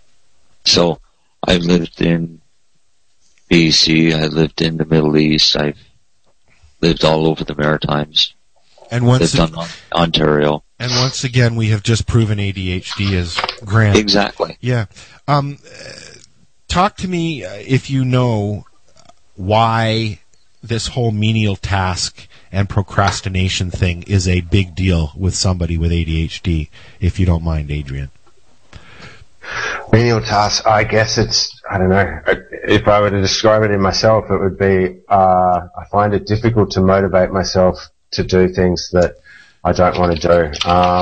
And that includes things that I have to do. My mind is elsewhere, and if I say have to go to the shop and get a particular item, but my mind is on something else, I'll go to the shop and I'll get 3 different items, and I'll come home and realize that I didn't get the item that I went for. Because I wasn't interested in it. I still had to do it, you know. It's like going to a class that you're not interested in. You have to be there for attendance, but you're really not there. You're thinking about what you're going to do after, or, you know, what you did yesterday, or something more interesting. And that's just the nature of the beast. Our minds wander. And in fact, one of the scales in this study, that is being conducted at the moment at the King's College in London, it's a trial of Sativex for ADHD. One of the scales that they're using is the Mind Excessively Wanders scales, to measure, one of the ADHD symptoms. So that's a definite symptom, that we need to combat. And all the other symptoms tie into that, you know, like if you have hyperactivity, your legs bouncing around, that'll distract you. And, you know, distraction will distract you from wanting to do things that you have to do, or even things that you might want to do. So they all tie together. It's a bit of a tangled web. It's tangled web. There's I have ADHD then. I have a question. How does your mind legitimize you not doing things? Is it just, I don't want to do it, so you don't do it? Or do you say, I don't want to do it because? It doesn't matter how much you want to do it. It just sort of, it's really difficult to explain, but like we were talking about last week, Al, if it was for someone else, then you'd be there in a flash. No problem. You've got dopamine surge, adrenaline surge, maybe serotonin surge, and you're up, you're doing it, you're helping your friend, you're happy about it. But if it's for yourself, or if it's something that you have to do, then the neurotransmitters don't get there. The reward system doesn't fire. There's not enough dopamine, which is our reward system drug, our happy drug, to make that happen. It's difficult chemistry in Australia. ADHD is still theoretical as to how it actually works, so it hasn't actually been proven. But yeah, I hope that helps. Wait a sec. Okay, ADHD has not actually been proven? In Australia. Well, how it works. No, sorry, that was most of my No, that's why I asked. How it works has not been proven. I mean, the theory is there because of the way that the medicines work. But there's no actual probe or anything that you could go in and measure it. Now there's some neuroimaging that you can do. I've actually had a QEEG scan done before and after cannabis use, and it shows that different parts of the brain fire. And I think that should actually be a required diagnostic tool for ADHD, because I think it's over-diagnosed. But realistically, there's no CAT scan to show you ADHD in motion. It's a very, very hard one to even diagnose, because ADHD has traits of pretty much every known mental health issue, right? So, I mean, you've got your depression, you've got your OCD, you've got this, you've got Tourette's, insomnia, all of these MS things. is similar to ADHD then, because they have no definitive proof what MS is, what causes it. Yes. Because there's 3 different theories. I'm sure there's more than 3. That's why they take a clinical approach. You know, they try and see what works. But they'll still say you have MS, but your treatment is dependent on what your doctor thinks MS is. So it could be, some can think of it as a vascular illness, some can think of it as a fungal illness, and then others, the mainstream, think that it's an autoimmune disorder. If only there were different treatment options for ADHD. That sounds like in MS it depends on which doctor you go to as to which treatment you'll get. So it sounds like you've got options as to how you want to be treated. I'm option 4, and that's cannabis. Yeah. I'm supposed to be dead. I'm not. I'll stick with mine. Actually, well, this could be a voice from the past. Ooh, Marcel, is that you? Oh, I'm gone now. On that note, we're going to listen to a song and have another pee break.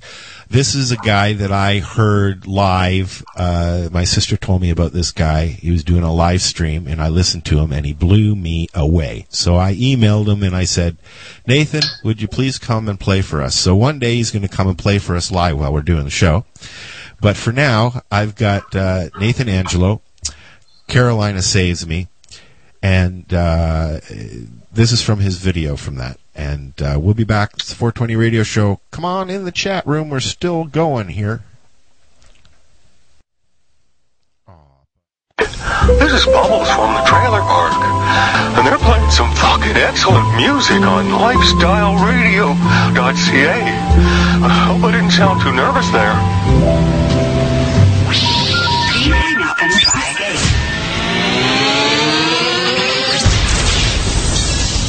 You're listening to Lifestyle Radio.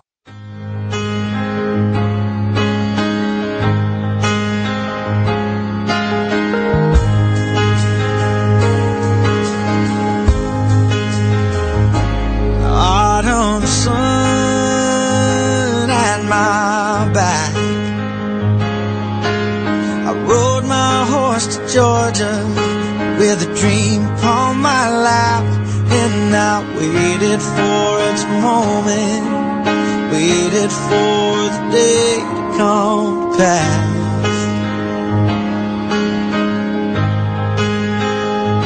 The city lights in my eyes,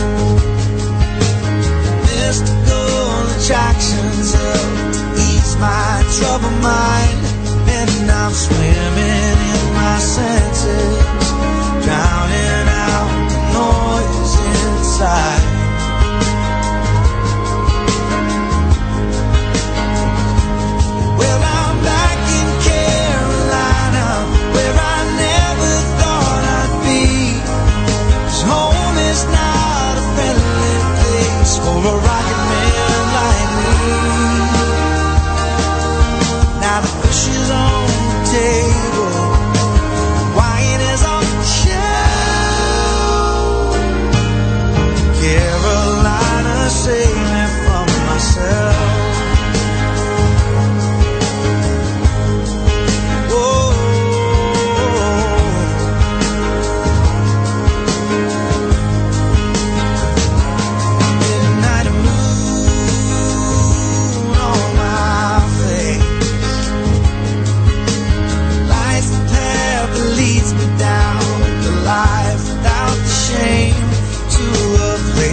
now, and we are back. Now, I'm going to stop everything right here, and I just want to say, Lisa, what you just said in the chat room, Marcel is going to read for our listener, or as best as he can.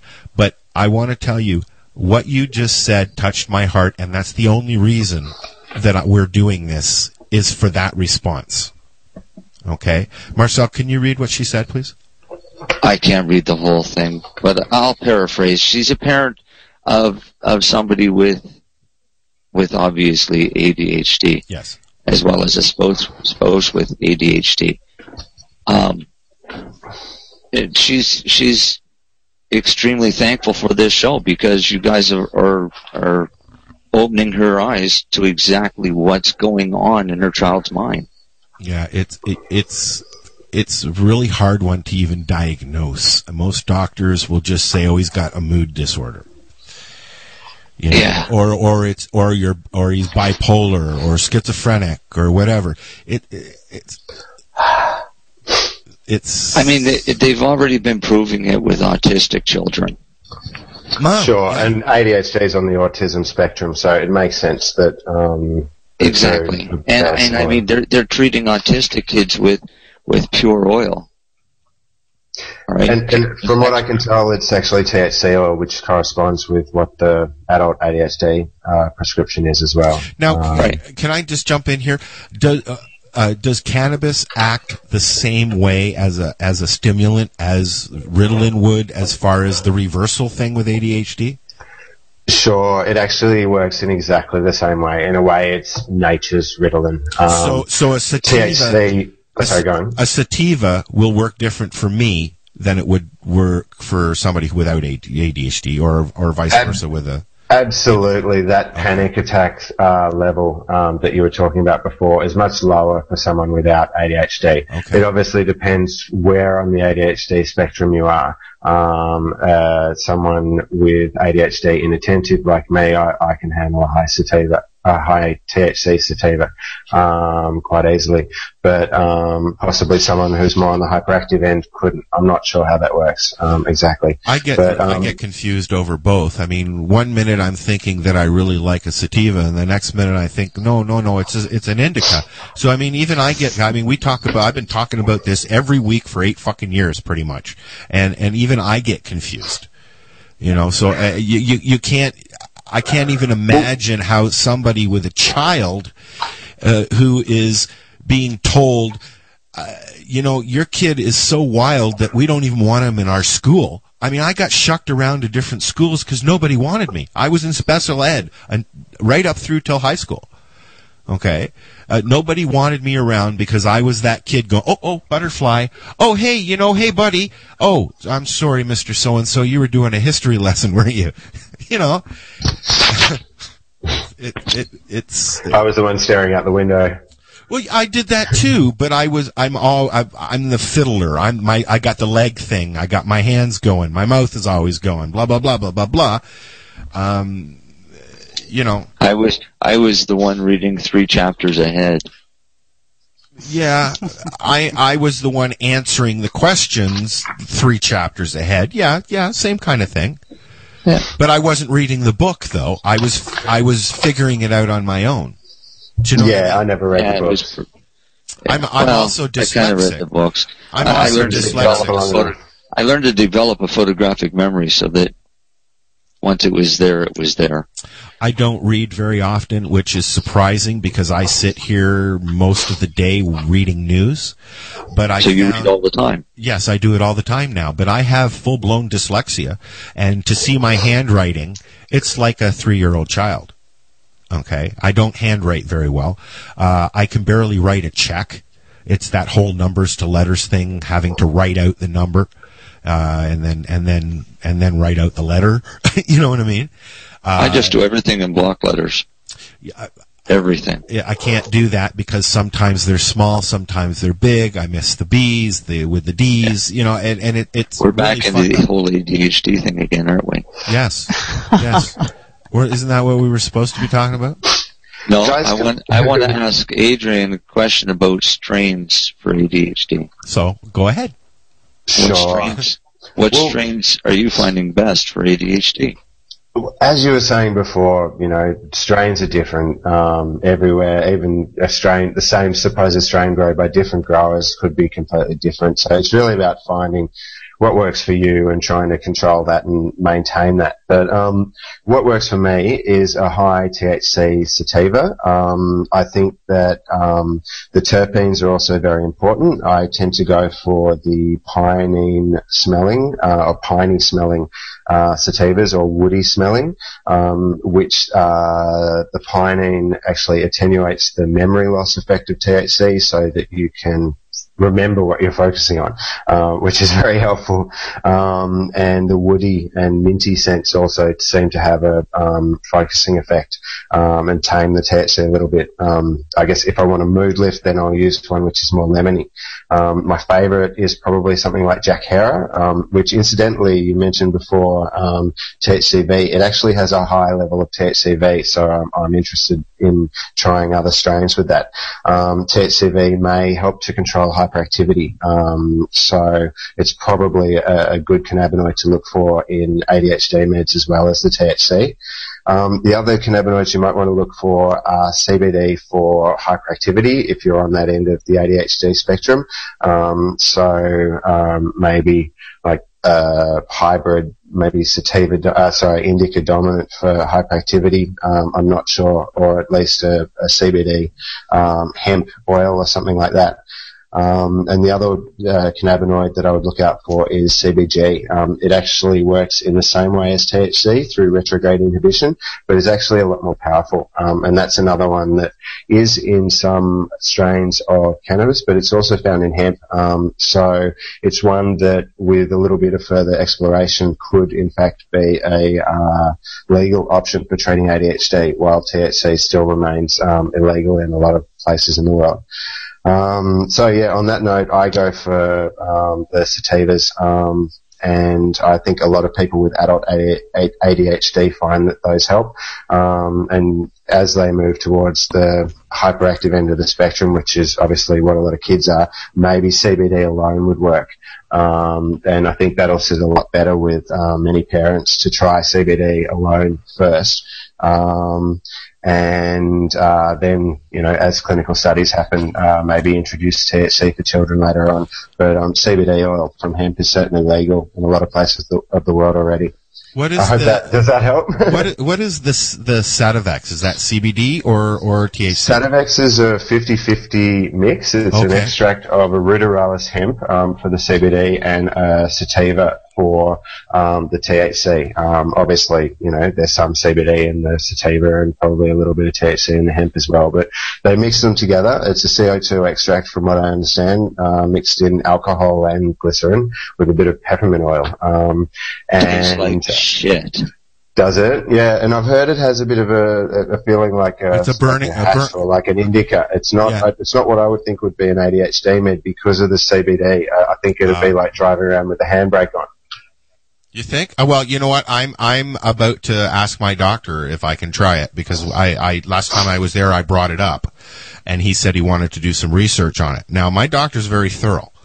I mean, it took me 5 years of talking to him about doses before he would even sign off on it, right? For that whole MMAR thing. But try it, and you may find that it works extremely well for you. I don't like the taste of it, and I found it was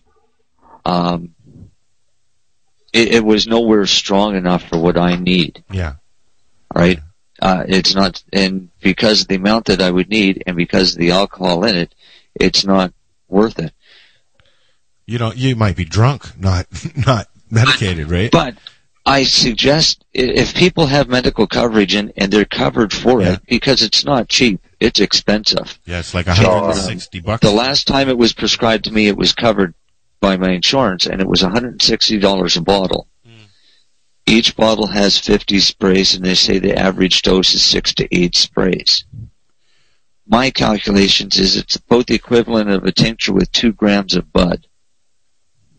And to me, I can't justify $80 a gram for bud. But as somebody just said in the chat room that it's synthetic, the only reason I tell people if they're covered, go get Sativex and try it, is because It's the only one that's not synthetic. Yeah, no, I'm on Sesamet. Is basically an oil tincture. Yes, it is. It's an alcohol-based tincture. I'm on Sesamet for when I don't have cannabis, and Sesamet is a synthetic THC because, and I don't believe that they've actually figured out how to make a synthetic CBD yet, have they? No, they haven't. No. Look, you can create CBD. You can create all the cannabinoids in the lab. I'm sure that's not. They can do it. They just spend a lot of money trying to create THC, thinking it was the medicinal ingredient, only to find out that it just made people hungry and sleepy.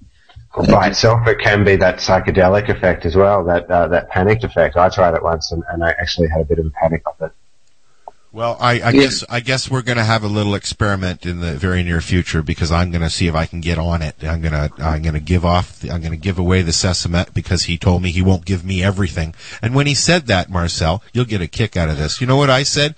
At least I ain't asking you for perks so I can become a junkie. And he just looked at me and smiled and went, true. You know, I will not take perks. I will not load myself up with Ritalin. I'm on Wellbutrin because I have depression issues and I don't have enough cannabis to keep me square. Right? Well, when you finally get enough cannabis, then you can get off Wellbutrin. Oh, and I will. Which strains do you guys use for ADHD? Can I just ask?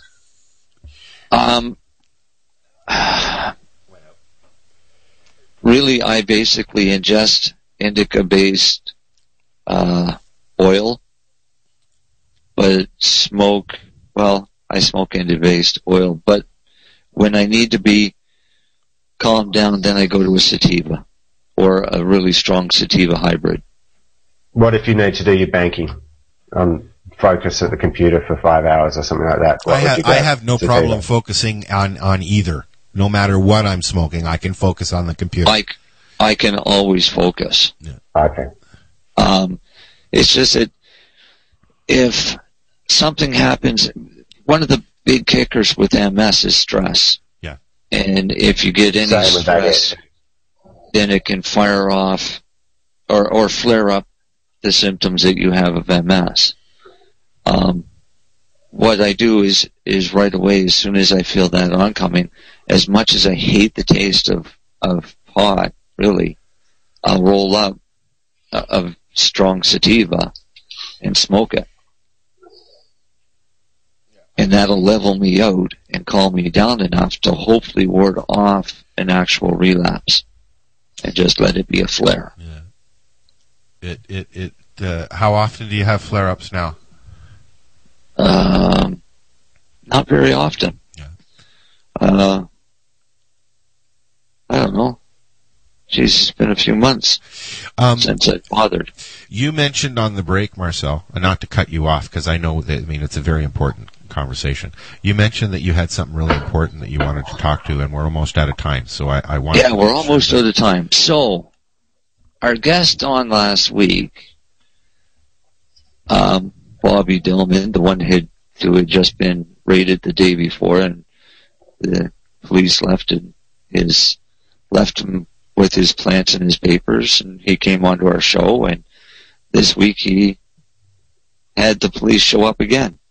Whoops. And they took his garden, all his plants, his lights. They even emptied his ashtray, if you can imagine. Are you serious? Yeah.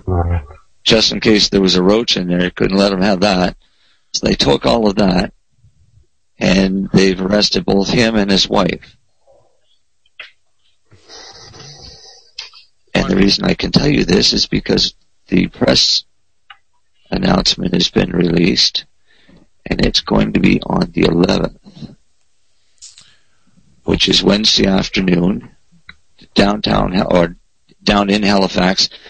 And I'll thank on air the Halifax Crash Society and pharmacists for letting the press conference happen at their location at pharmacists at 2320 Gottingen Street in Halifax. And that'll be at 1 o'clock Atlantic time. So that's a press conference for what they've done to Bob Dillman, who basically has no money. Yeah. I mean, he now has to fight this to keep him and his wife out of jail for growing his medicine. And he was even saying last week that, I mean, they're having a hard time finding a place to live. Exactly. You know, because of all of this. Because of all of this. Yes. Yes.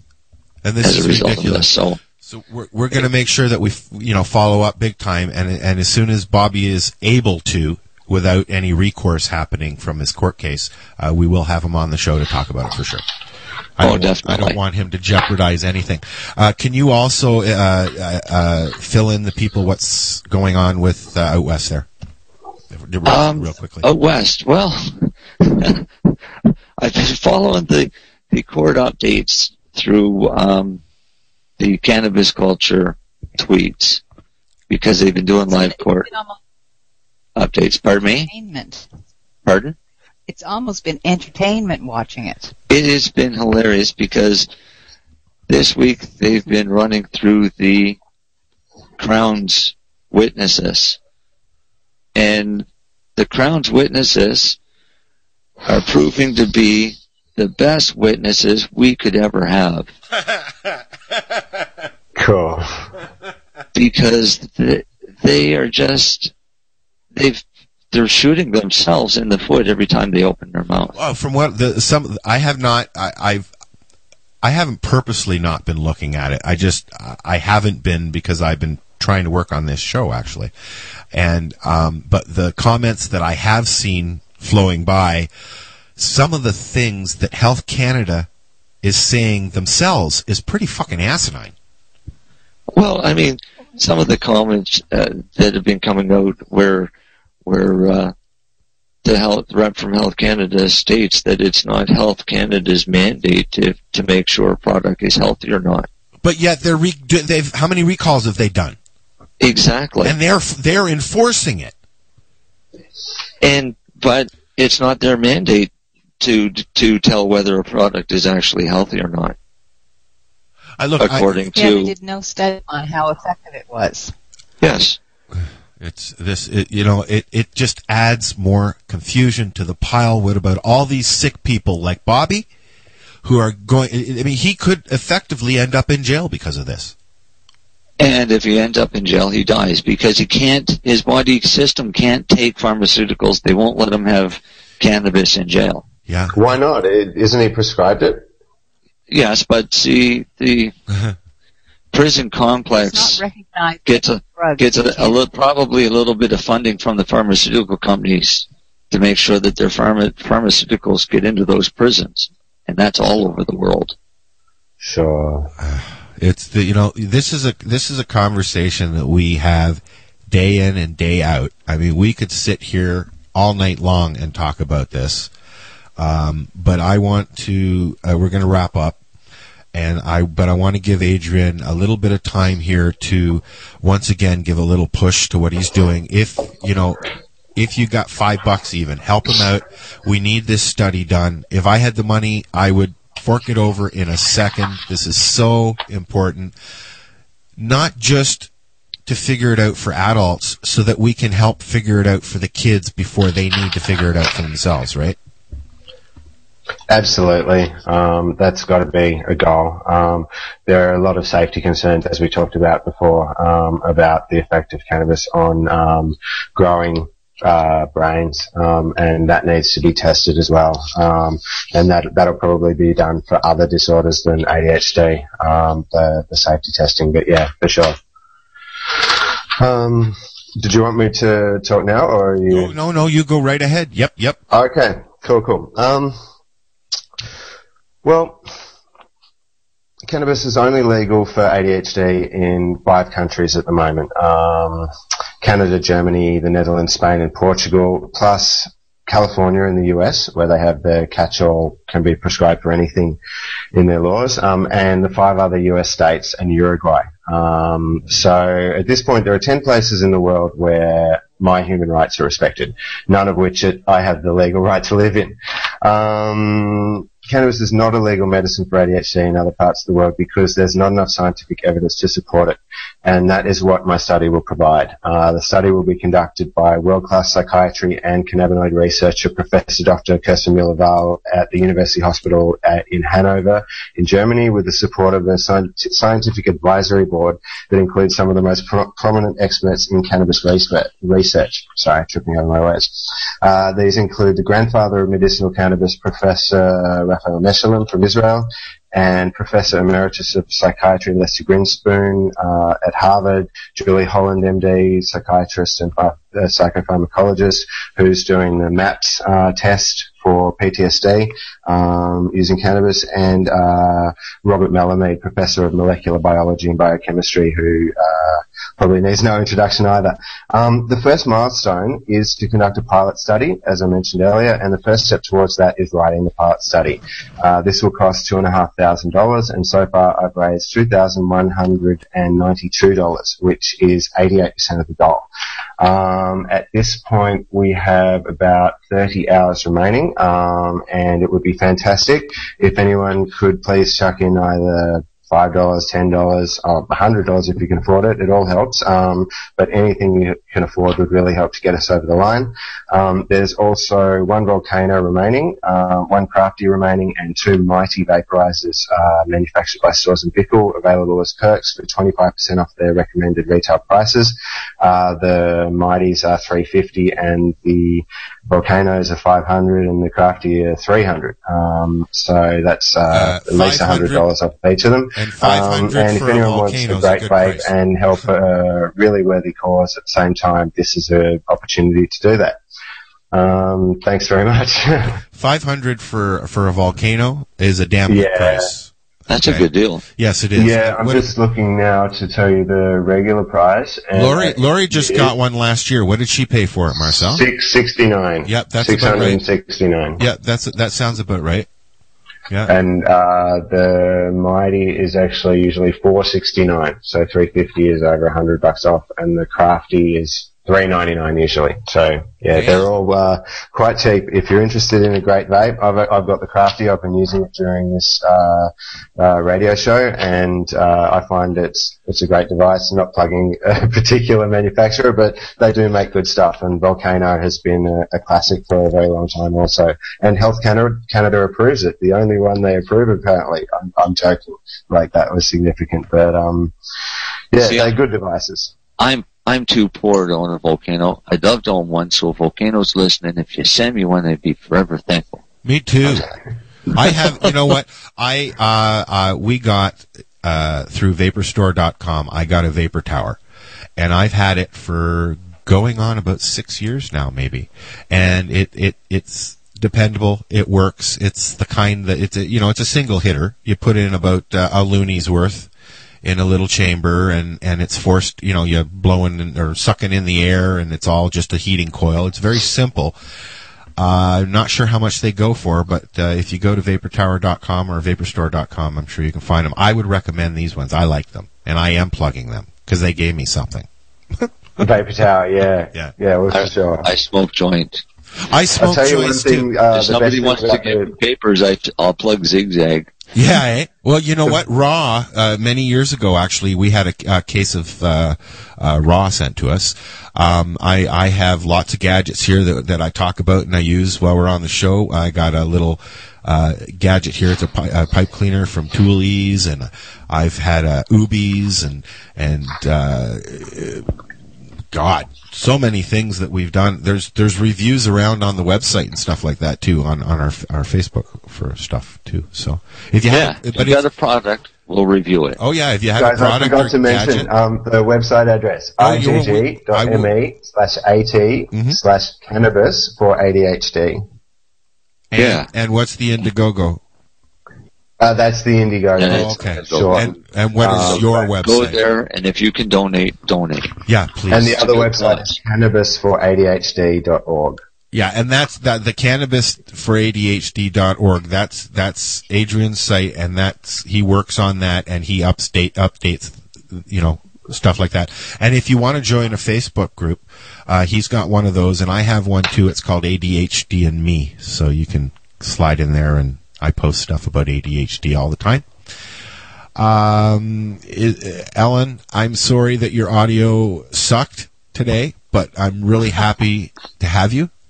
Ellen's going to be doing she's going to be our news girl, and she's going to be doing the weekly Stoner News. And because we're getting classy now. Yeah, we're getting classy. Yeah, I'm sure there's going to be a few people out there that listen to the show regular that are going to be offended by the word stoner. But you know what? Once a pothead, always a pothead. And if you don't like it, I'll give you an open mic, and you can come and say what you want to say. I say it all the time. I'm the medical guy over here. There you go. I'll stick to the science. There you go. I mean, and I'm just a guy that has a learning mind that doesn't read so much other than on the computer. So I play and I find stuff and I post it, and hopefully the news helps somebody learn something as well. We're here every Friday, 7 p.m. Eastern Time, 8 p.m. out in Nova Scotia land. And you can find us at lifestyleradio.net. If you want to hear the podcast again or want to share it, give me an hour. And anything else, guys? I just want to say thanks very much. It's been a great night.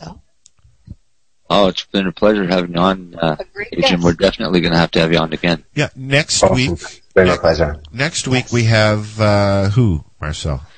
We have Debbie Stoltz-Giffen, who's actually organizing that. She's a busy lady. She's the one that's organizing the press conference for Bobby. So she's going to be on, and her and I the next day and a few others are going to be speaking at the Brain Health Matters talk in Bedford, Nova Scotia. So we're going to be talking about PTSD next week. Yeah. Another one of how our cannabis favorite works subjects. for that. Cool. You know, Good topic. It's one that's got should have a lot of impact, especially in Canada, especially in the Maritimes where this is being put on because of our incident of having Corporal Francis take his life. Yes. Because of being denied the only medicine that was helping them. And on the 20th, that's on the 13th that Debbie is going to be on. And then on the 20th, we have Shelley M. White. She's written a book, and it's going to be coming out next month or so, I guess. She's going to be chatting with us about cannabis and Lyme disease, using cannabis to treat that. So, I mean, I know a few people who have that. So, I mean, they'll be very interested in that show. Well, Lyme and MS are very similar, so I've got a lot of people that should be very interested in this Lyme discussion. Awesome. If you have a subject or a website or a gadget or something that you think our listeners would want to hear about, you can find us on the Twitter at the 420 Radio Show. You can find us on the Facebookie, or you can email me at stacker@lifestyleradio.ca. And if we use your stuff, we will be in contact with you. We're always looking for music too, DJs, stuff like that. I think that's about it. It's been a slice. Thank you, gentlemen, and thank you, Ellen, for bearing with us. We're going to get that problem all fixed up for you next week. We promise. It was a good night. Thanks. And Marcel, always a pleasure. Adrian, thank you very much, man. We are going to talk more with Adrian very soon. I want to know what happens with everything. I want to know step by step, Adrian. Thanks again, mate. I look forward to coming back. Cool. This has been the 420 Radio Show. I'm going to play a song by The Caravan called What Up, Steve, because I'm Canadian, and you'll get why. We'll be back next week. See ya.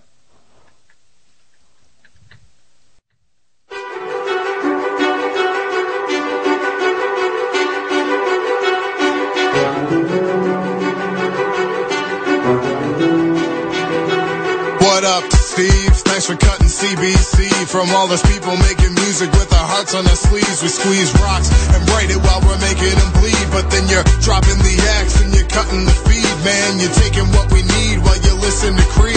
And you romance your wife, but she listens to me. Hey, Lorene.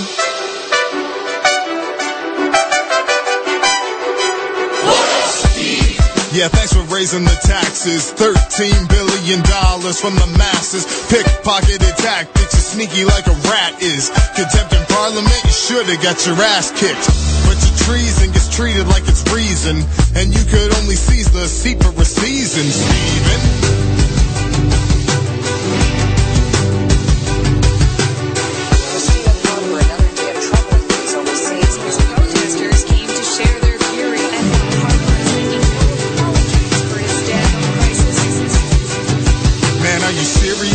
Cops can cross our borders, and you want to privatize healthcare and sort of make sure we export our resources so your little grubby hands can afford some Porsche. Shit, Steve, are you forgetting where you come from, or you don't give a fuck about the people you run from? I see it in your eyes, so smug and blatant, and your auto dial home so the polls are baking. What up, Steve?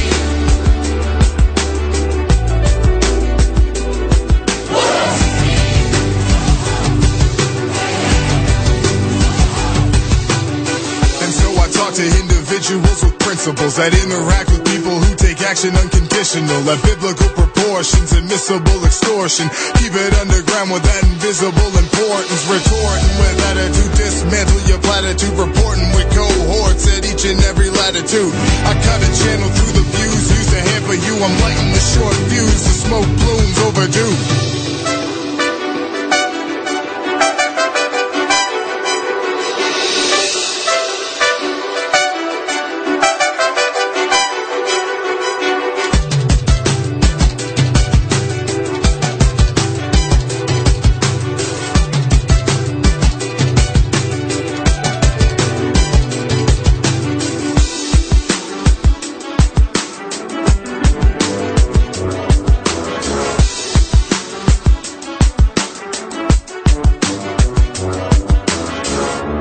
What up, Steve?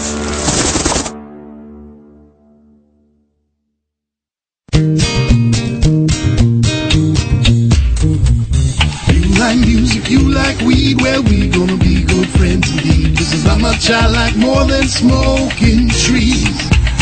They'll make you dance the do-si-do and teach you how the cheese will grow. Smoke a bowl on the 420 radio show. On Lifestyle Radio.